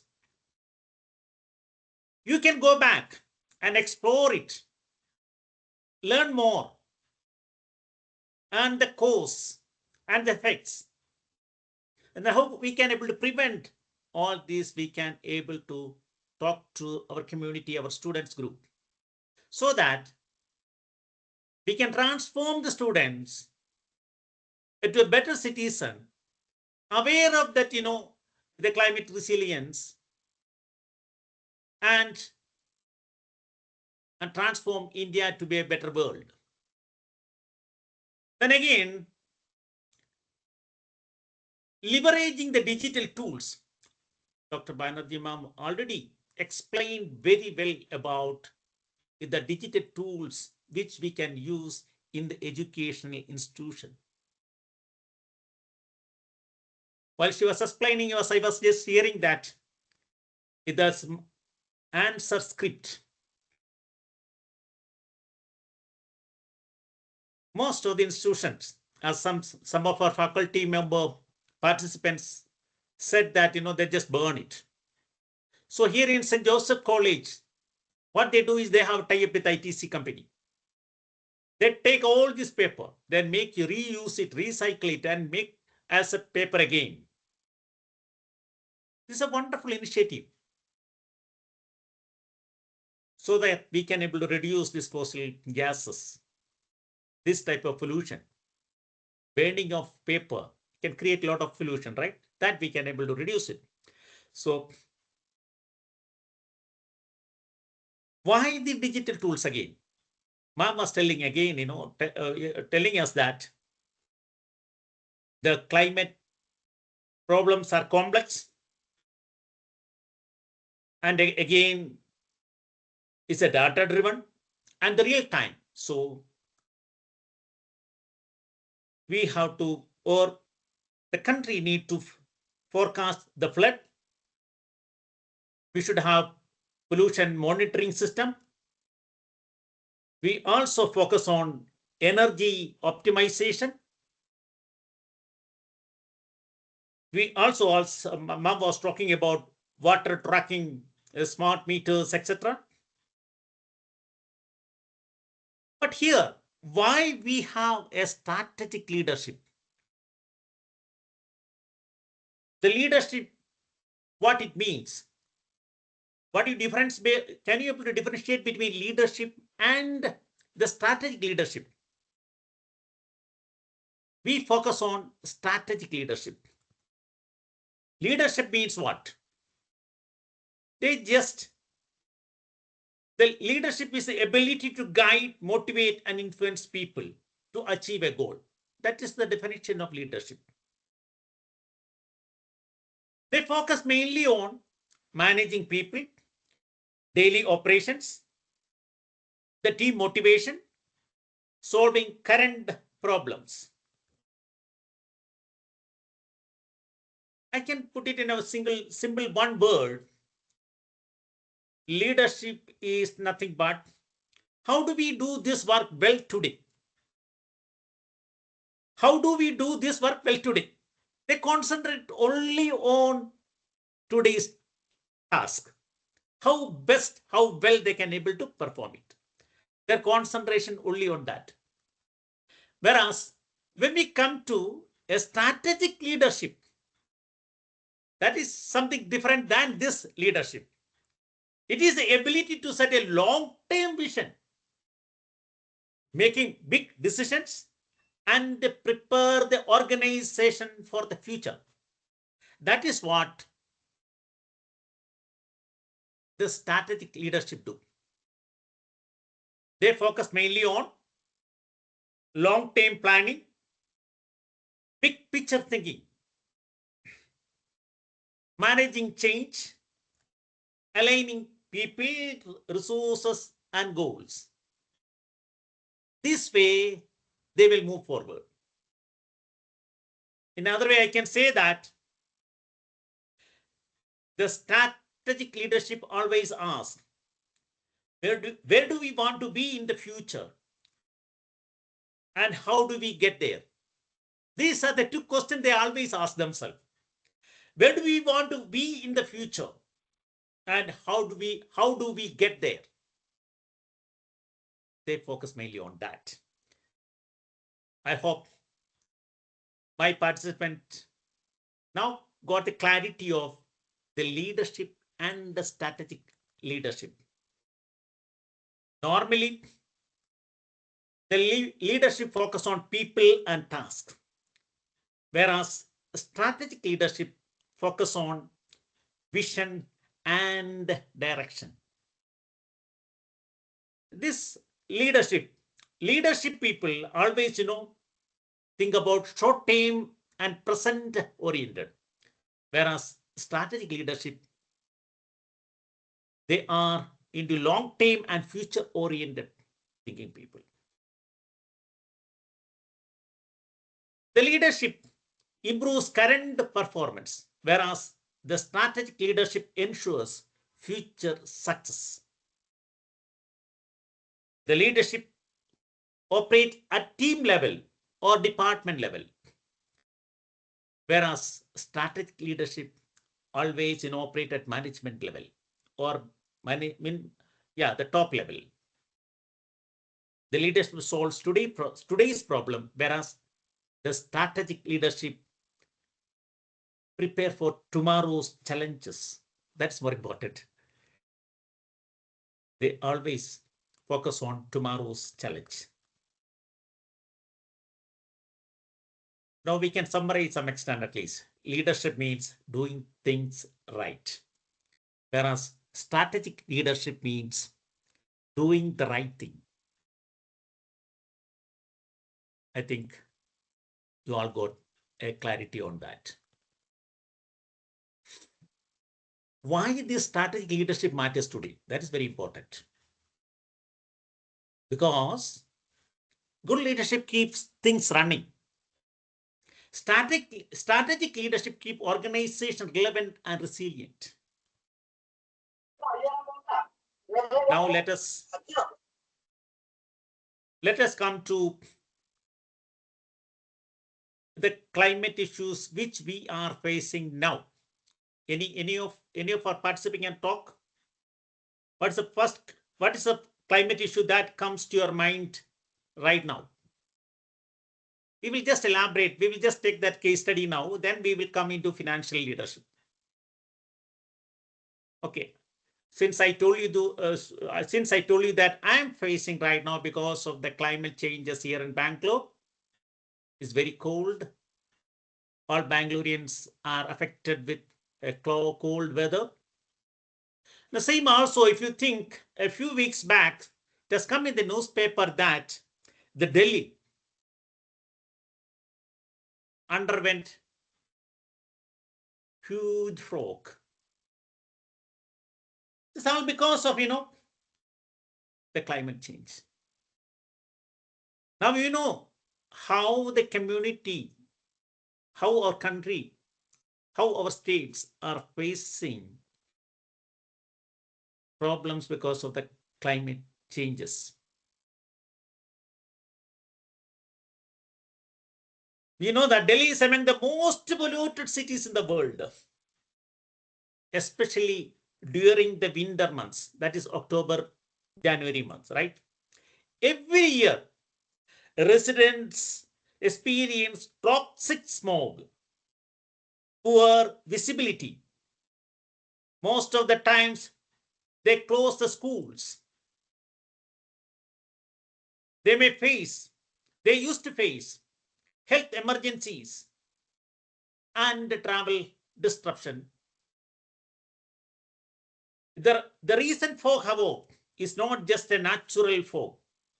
It is often smog, a dangerous mix of fog and pollutants.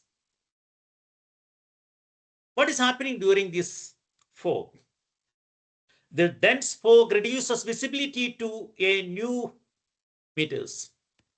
Flights and trains get delayed or cancelled.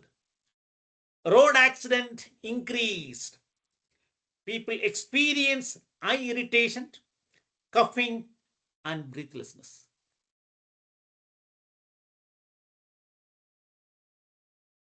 Now, main reason for Delhi pollutions are stubble burning, vehicular emissions, industrial constructions dust, burning of garbage and biomass, weather conditions again, major winter factor, right? Because this October to January is a winter season. That also accelerated for this reason. This is why pollution becomes severe during foggy winter mornings. Why winter makes pollution worse? Normally, warm air rises and carries pollution away. In winter, what happens is the cold air stays near the ground. Warm air stays above. Pollution gets low near breathing level. This is called the temperature inversion. This is the reason the people are getting breathlessness. Now, a lot of impact. There are impact on health issues, right? Asthma, bronchitis, the people who are suffering like anything. Lung development in children, some sort of, again, bronchial, asthmatic issues. Heart problems increase. Elderly and pregnant women are high risk during this season. Delhi, the government, they used to close schools. They used to give work from home facilities. Then traffic accident due to low visibility, delays in flights and trains. These are we encountered. This all came into the paper, right? Now, let us come to our subject. Now you understand that this is what we are facing. Now we got the context of why we are thinking loudly with climate resilience. Now, having said all this, issues, now let us come into the financial leadership. The financial leadership is the engine of climate resilience.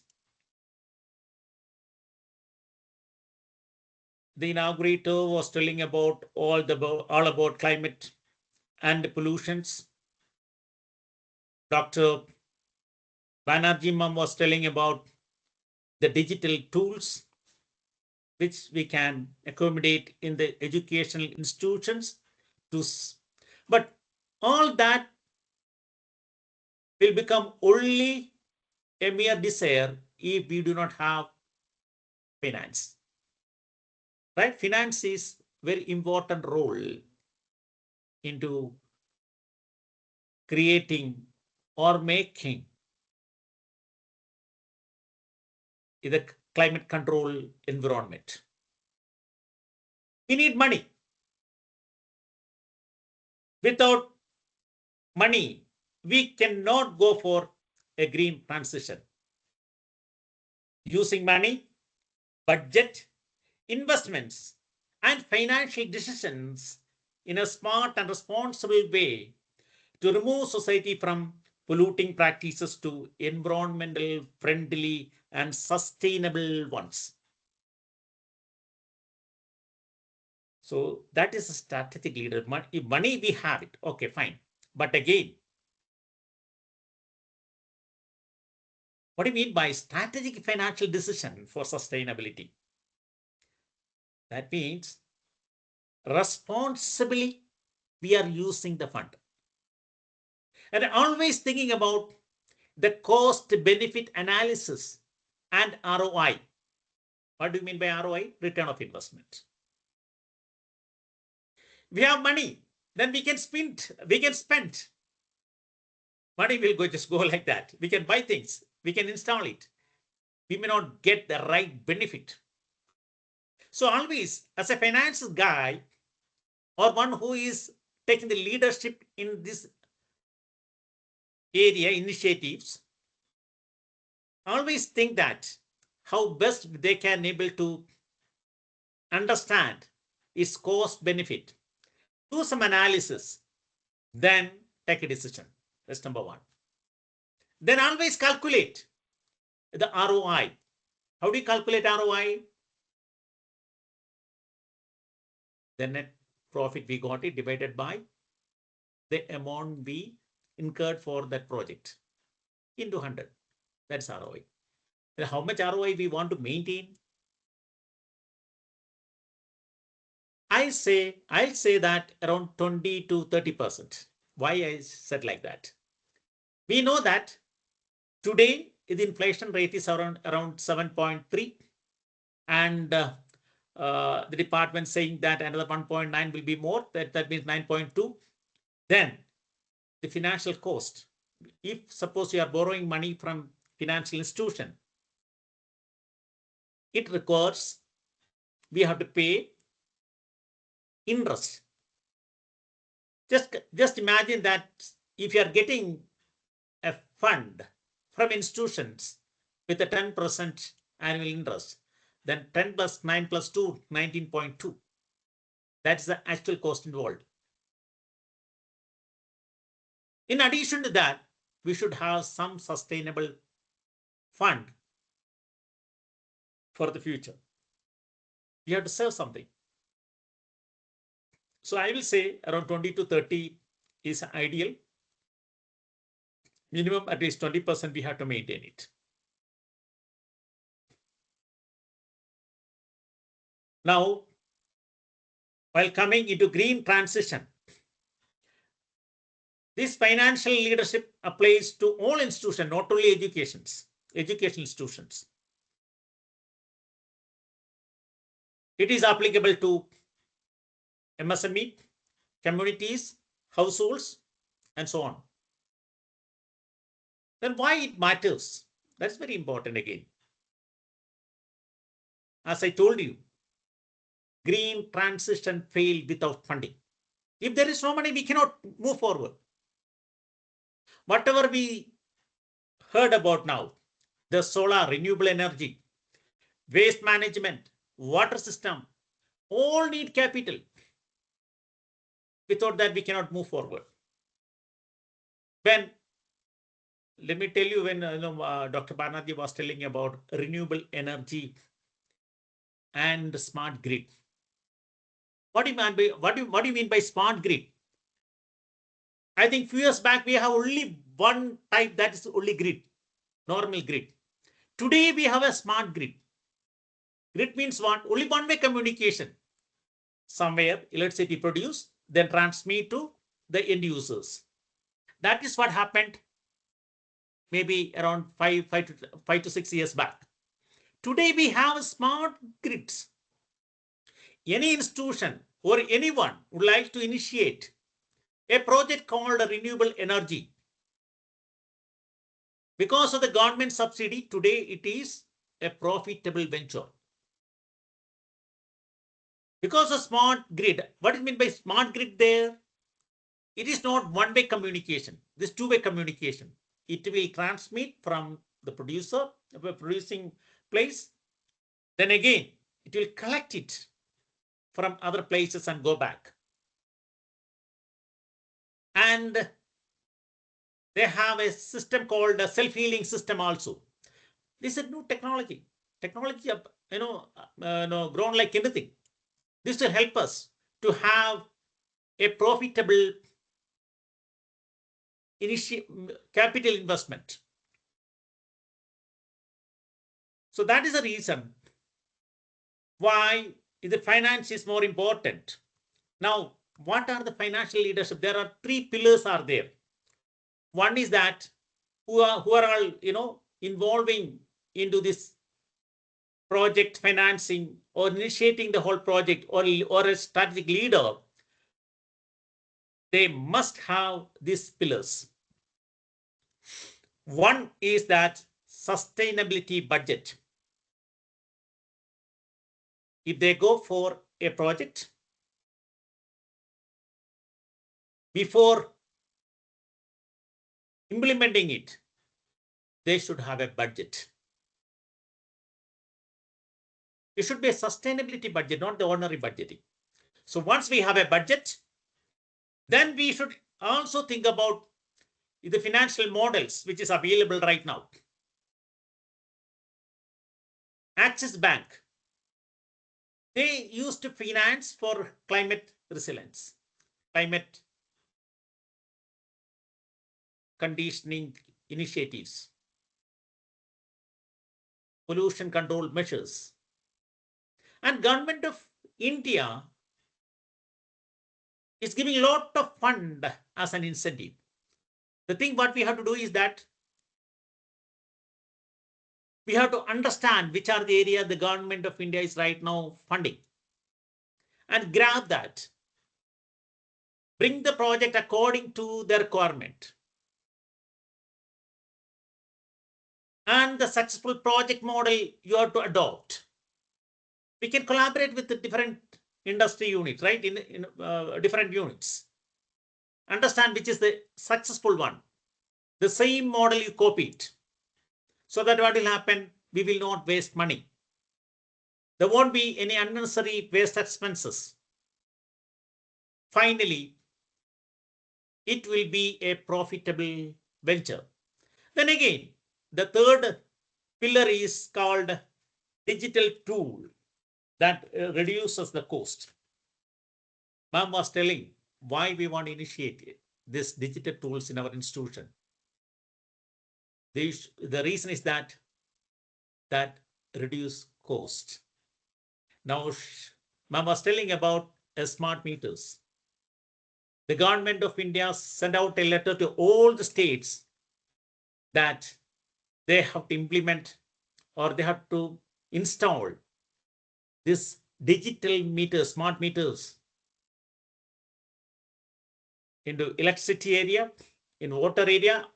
So this way, we can control the wastage and reduce the cost.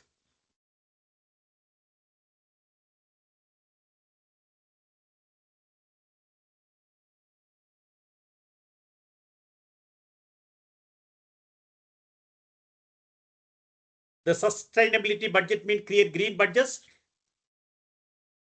Then we have to do cost benefit analysis. Through that, we should be able to maintain a long-term savings. Some of the examples I can tell you about the financial models. One is Prime Minister Kusum solar pump subsidy.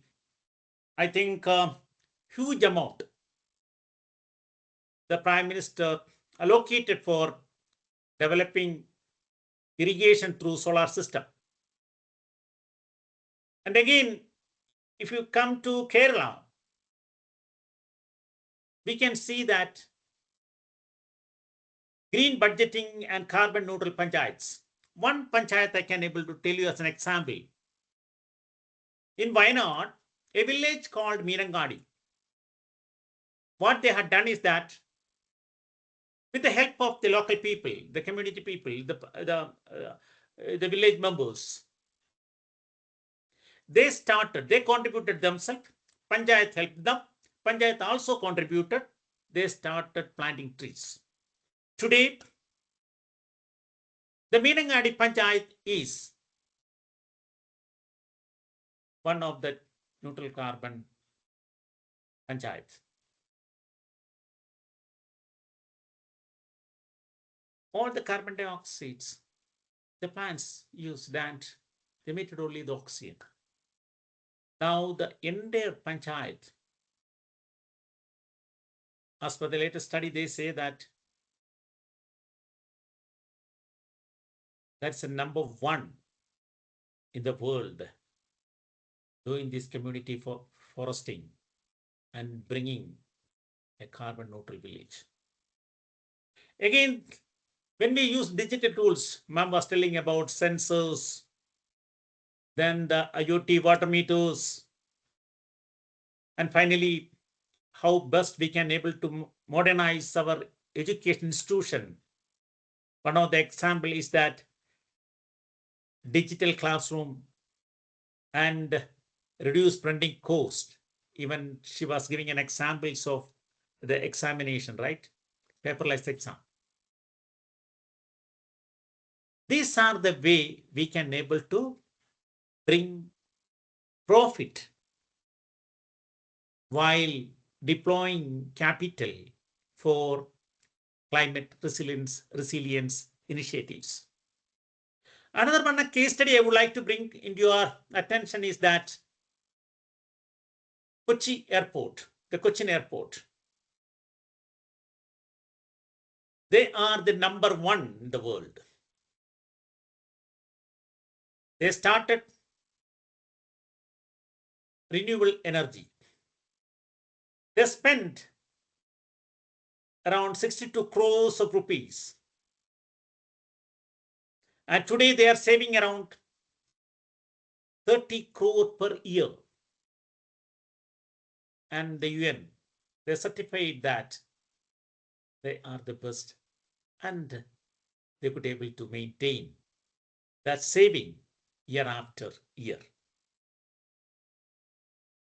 The takeaway is that invest once and save for decades. One of the live example now. Anyone who can able to travel or anyone who can travel via Nedumbassery, we can see that the lot of solar panel they installed in the premises. This is one of the case study I can able to tell you. Then I already told you about case study of Mirangadi village.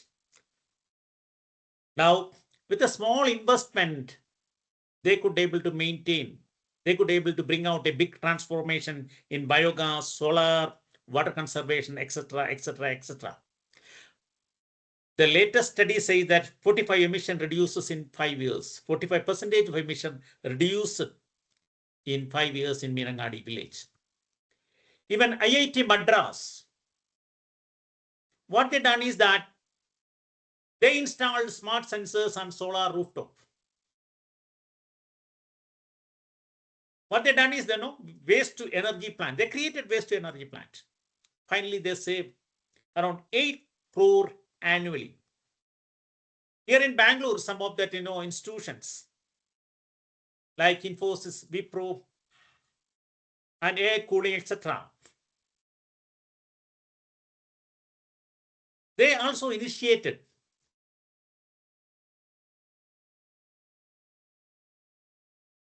and they were able to bring out a carbon neutral since 2020 onwards. And especially if you take out Infosys,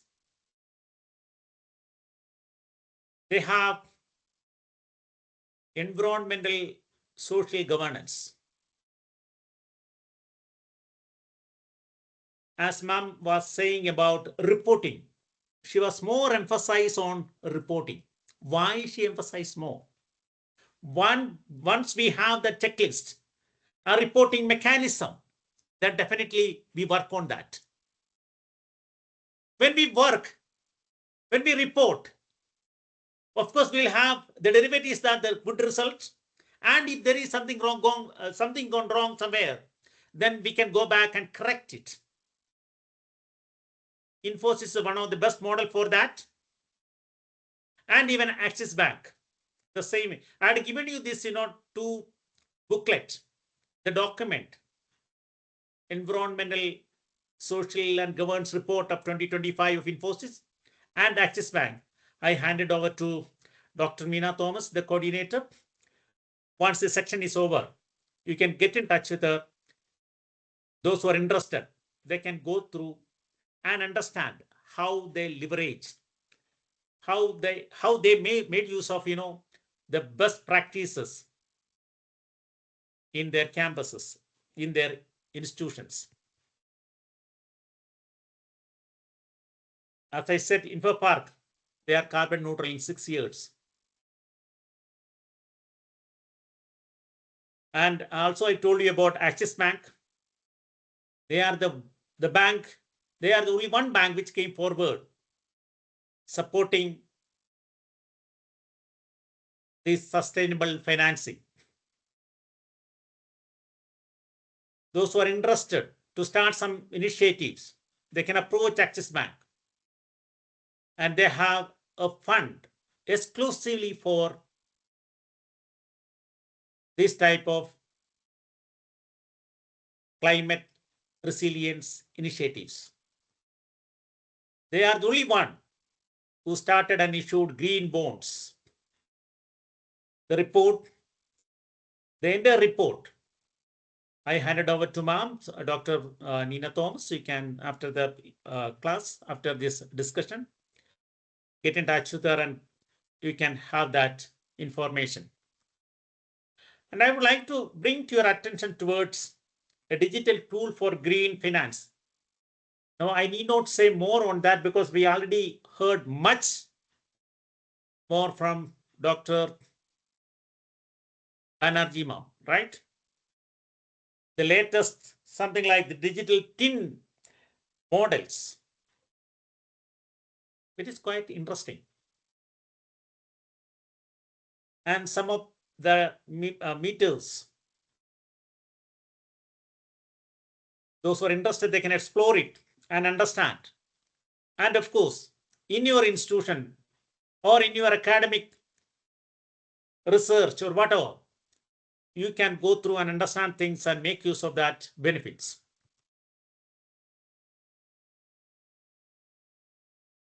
Why we are using these digital sustainability tools for our initiatives?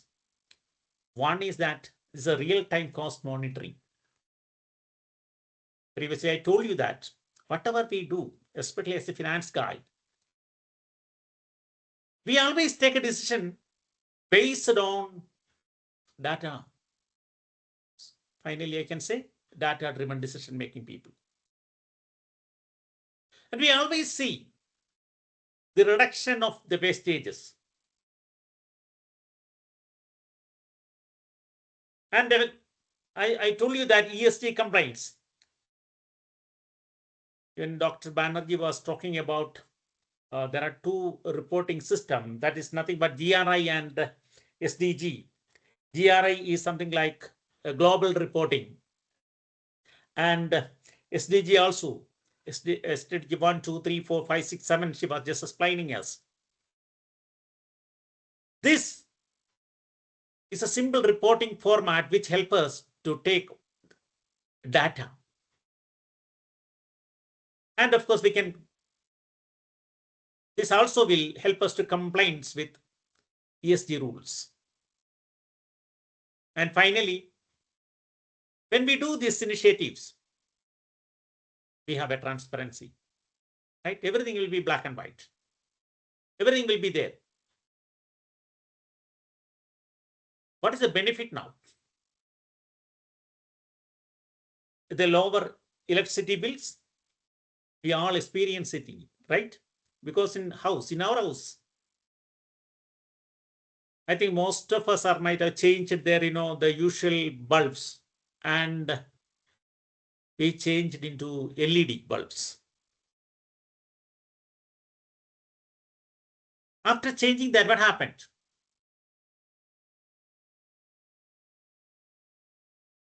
We got less electricity bill, right? Lower electricity bills. Then, because of this digital tools, we could able to do smart farming, and we could able to improve our yield.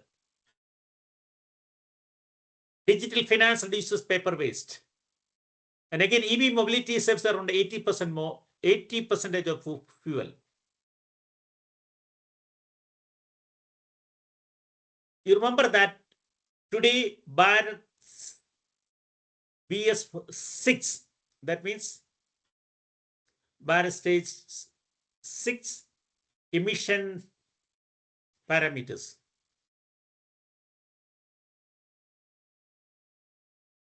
Maybe after some time, the government of India is working towards BS7. It will come little later. European countries are working on that. Once that completes, I'm sure that government of India is also going to copy or implement the same standard here in India. One of the initiative government of India has taken to reduce this pollution, huge amount of subsidy the government of India is giving to EV mobility, electric vehicle, so that if the people can purchase, the members can, our country people can able to purchase electric vehicles and make use of it instead of the usual petrol engine or diesel engine vehicles. And again, another one area we should able to focus on that is that, biogas, that reduce always, the LPG cost. I think Ma'am was asking, and Ma'am was telling that even St. Joseph College, they have this facility. I know most of the monasteries, most of the institutions controlled by Catholic fathers, they used to have this facility even from the beginning. I know here in Tice College, even in the Dharmaram College, they were having this biogas plant. So they could able to save a lot of money. That is the reason I said, once you invest, the benefit you can reap for long term. Then what is the impact we create in the community? That is nothing but energy saving, waste reduction, electronic vehicle adoption, water conservation. These are the few, I know most of us knows that, and we already encountered and we already heard about these benefits, right? Then again, when you come to institutional framework, think about in the financial point, we should have a green budgeting, clean mobility, digital energy monitoring system, sustainable procurement. These are the 4 pillars which I would like to give to your hands.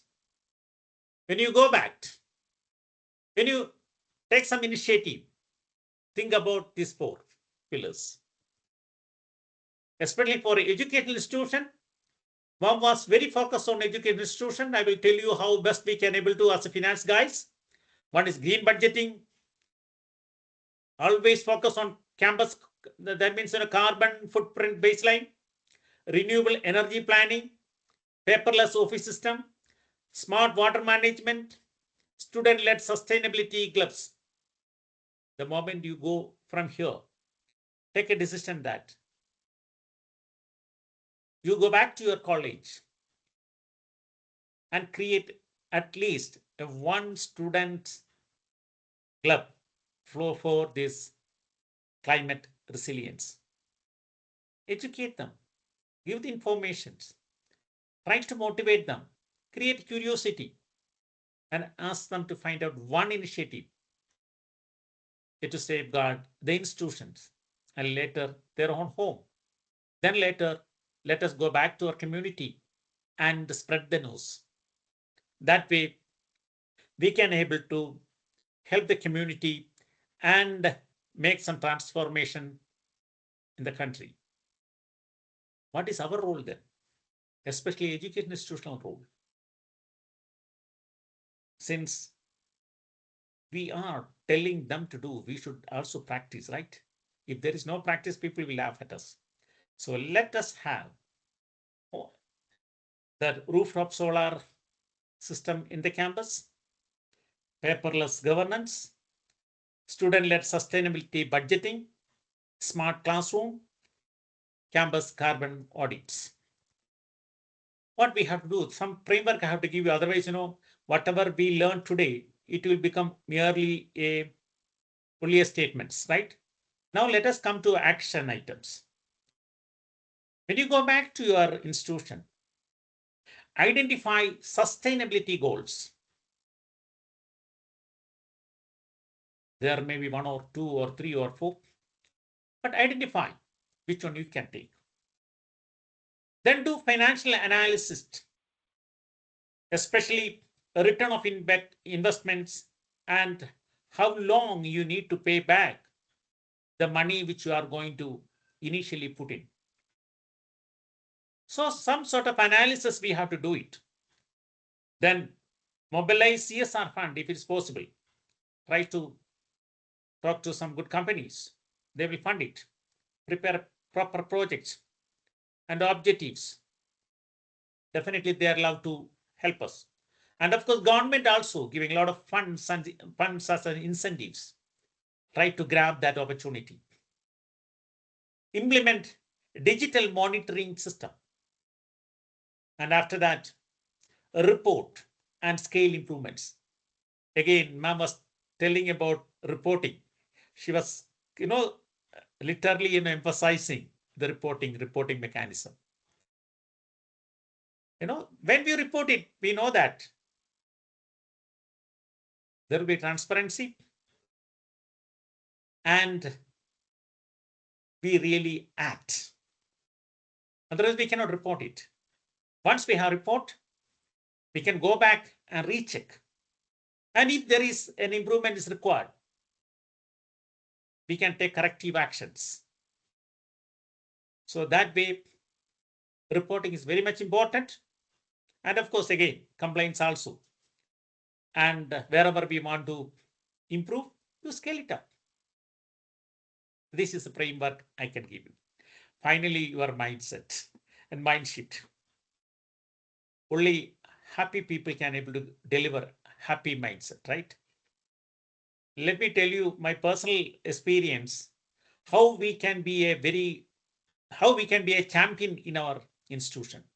One is that happy mindset. You want to be a champion, you should have a happy mindset. Number 2, hungry for knowledge. Always, some of the literary people, they always, wondering their, Their thoughts are something like that. It's going on here and there, like that. Always, create a hungry in yourself for getting knowledge. Then you should be a humble man.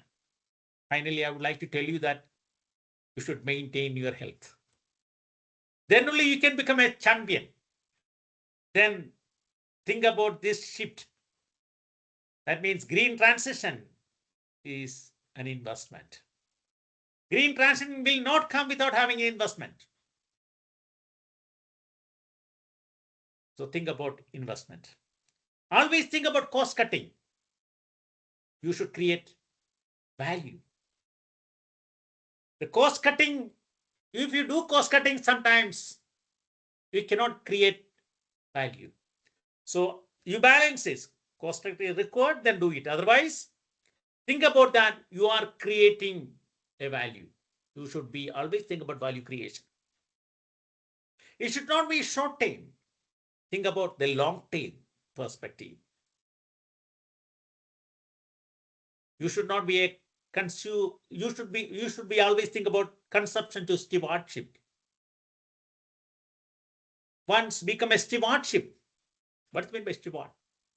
When taking care of everything, holistic development, taking care of entire things, taking the full responsibility, and you know the purpose, then you will work till you get the benefit out of that, till you accomplish the mission. That is what stewardship. Now let me conclude. I think the time is over. Let me conclude.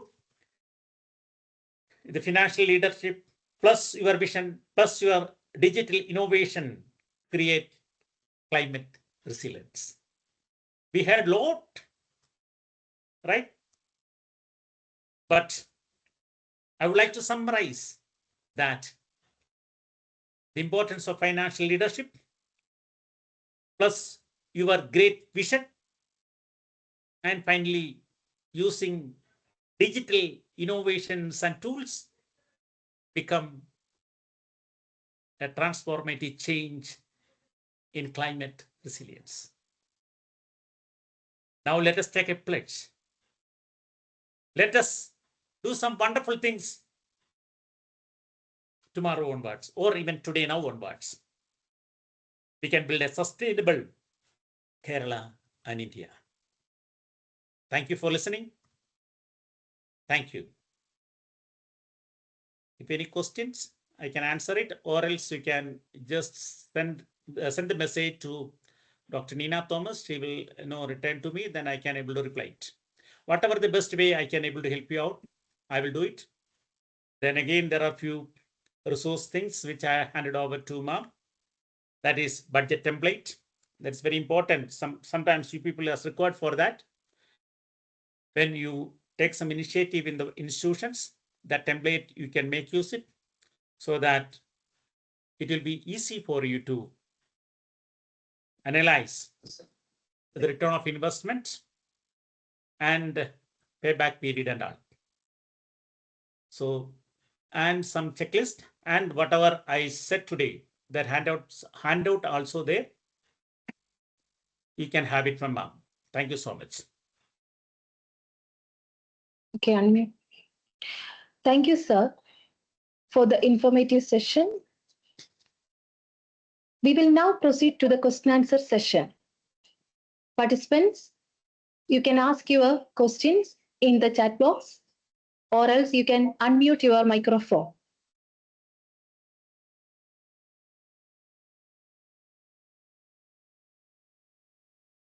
Sir, there is a question in the chat box.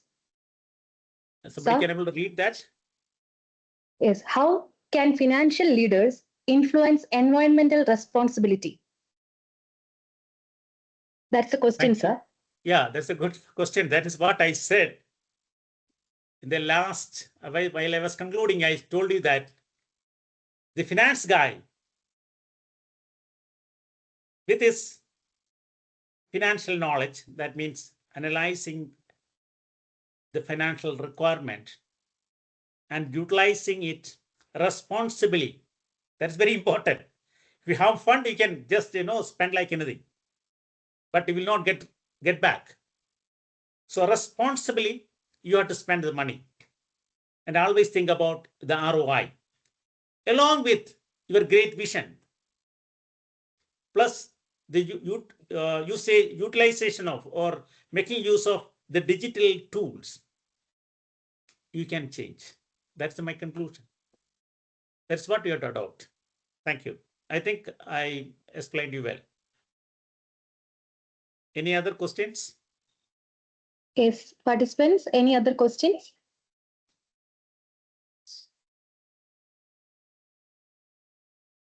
Sir, another question is in the chat box.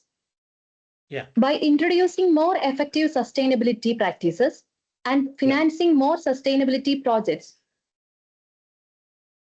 Okay. I cannot give you one answer for that, but I suggested one because my experience, even I installed it. That's the reason I could able to tell you that since the government of India is promoting the renewable energy, now you can think about renewable energy that will give you a very good return because of smart grid, then incentive, and the technology is available cheaply, and the solar panels are available. You can buy with the help of good technicians. You can assemble it, and whatever the electricity you want it, that you can use it. Same time, the balance you can give back to the grid. They will pay you back. So today it is one of the profitable initiatives. But other things I didn't test it, so I cannot able to answer it authentically. But generally, I can tell you all the things. Even if you buy a EV, a motor vehicle car, though slightly the cost is like slightly higher than the other vehicle, but in long term, it will give you good saving. Even suppose just think about a scooter. If you are buying a scooter in the in the local market, they will say an Activa, it will cost you around ₹1,00,000 plus.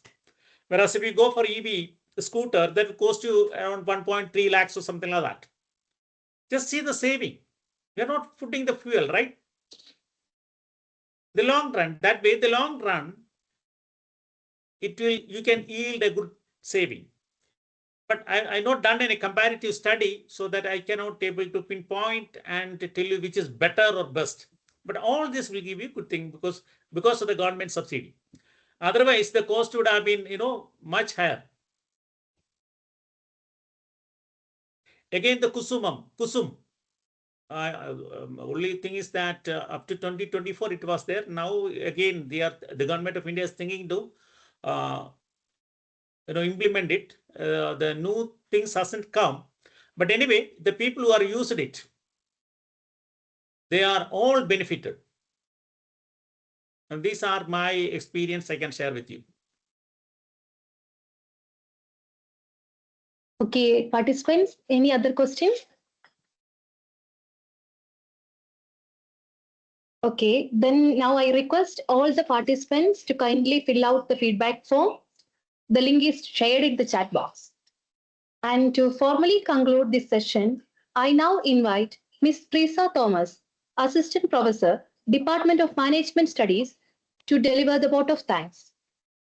Good evening, everyone. On behalf of Shandagiri College of Computer Sciences, it's my privilege to extend a heartfelt thanks to Dr. Philip Matthew, Director of JTSI Technologies, Bangalore, for taking the time to share his invaluable insight in today's session on driving green transition through financial leadership. I truly appreciate the way he connected global perspectives with the local relevance, making the session both informative and inspiring. The time and effort he invested in sharing his expertise are deeply valued by all of us here today. Once again, thank you, Dr. Philip Matthew, for your guidance, insight, and inspiration. We hope to have the pleasure of learning from you again in the future. Thank you. Okay, thank you, ma'am. Already feedback form is link is shared in the chat box. The participants kindly fill out that form.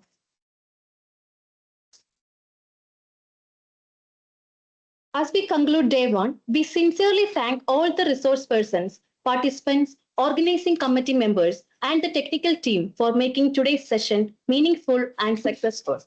We look forward to your continued participation in the upcoming sessions of this FDP. Okay, that's all. Thank you all. Good night. See you tomorrow.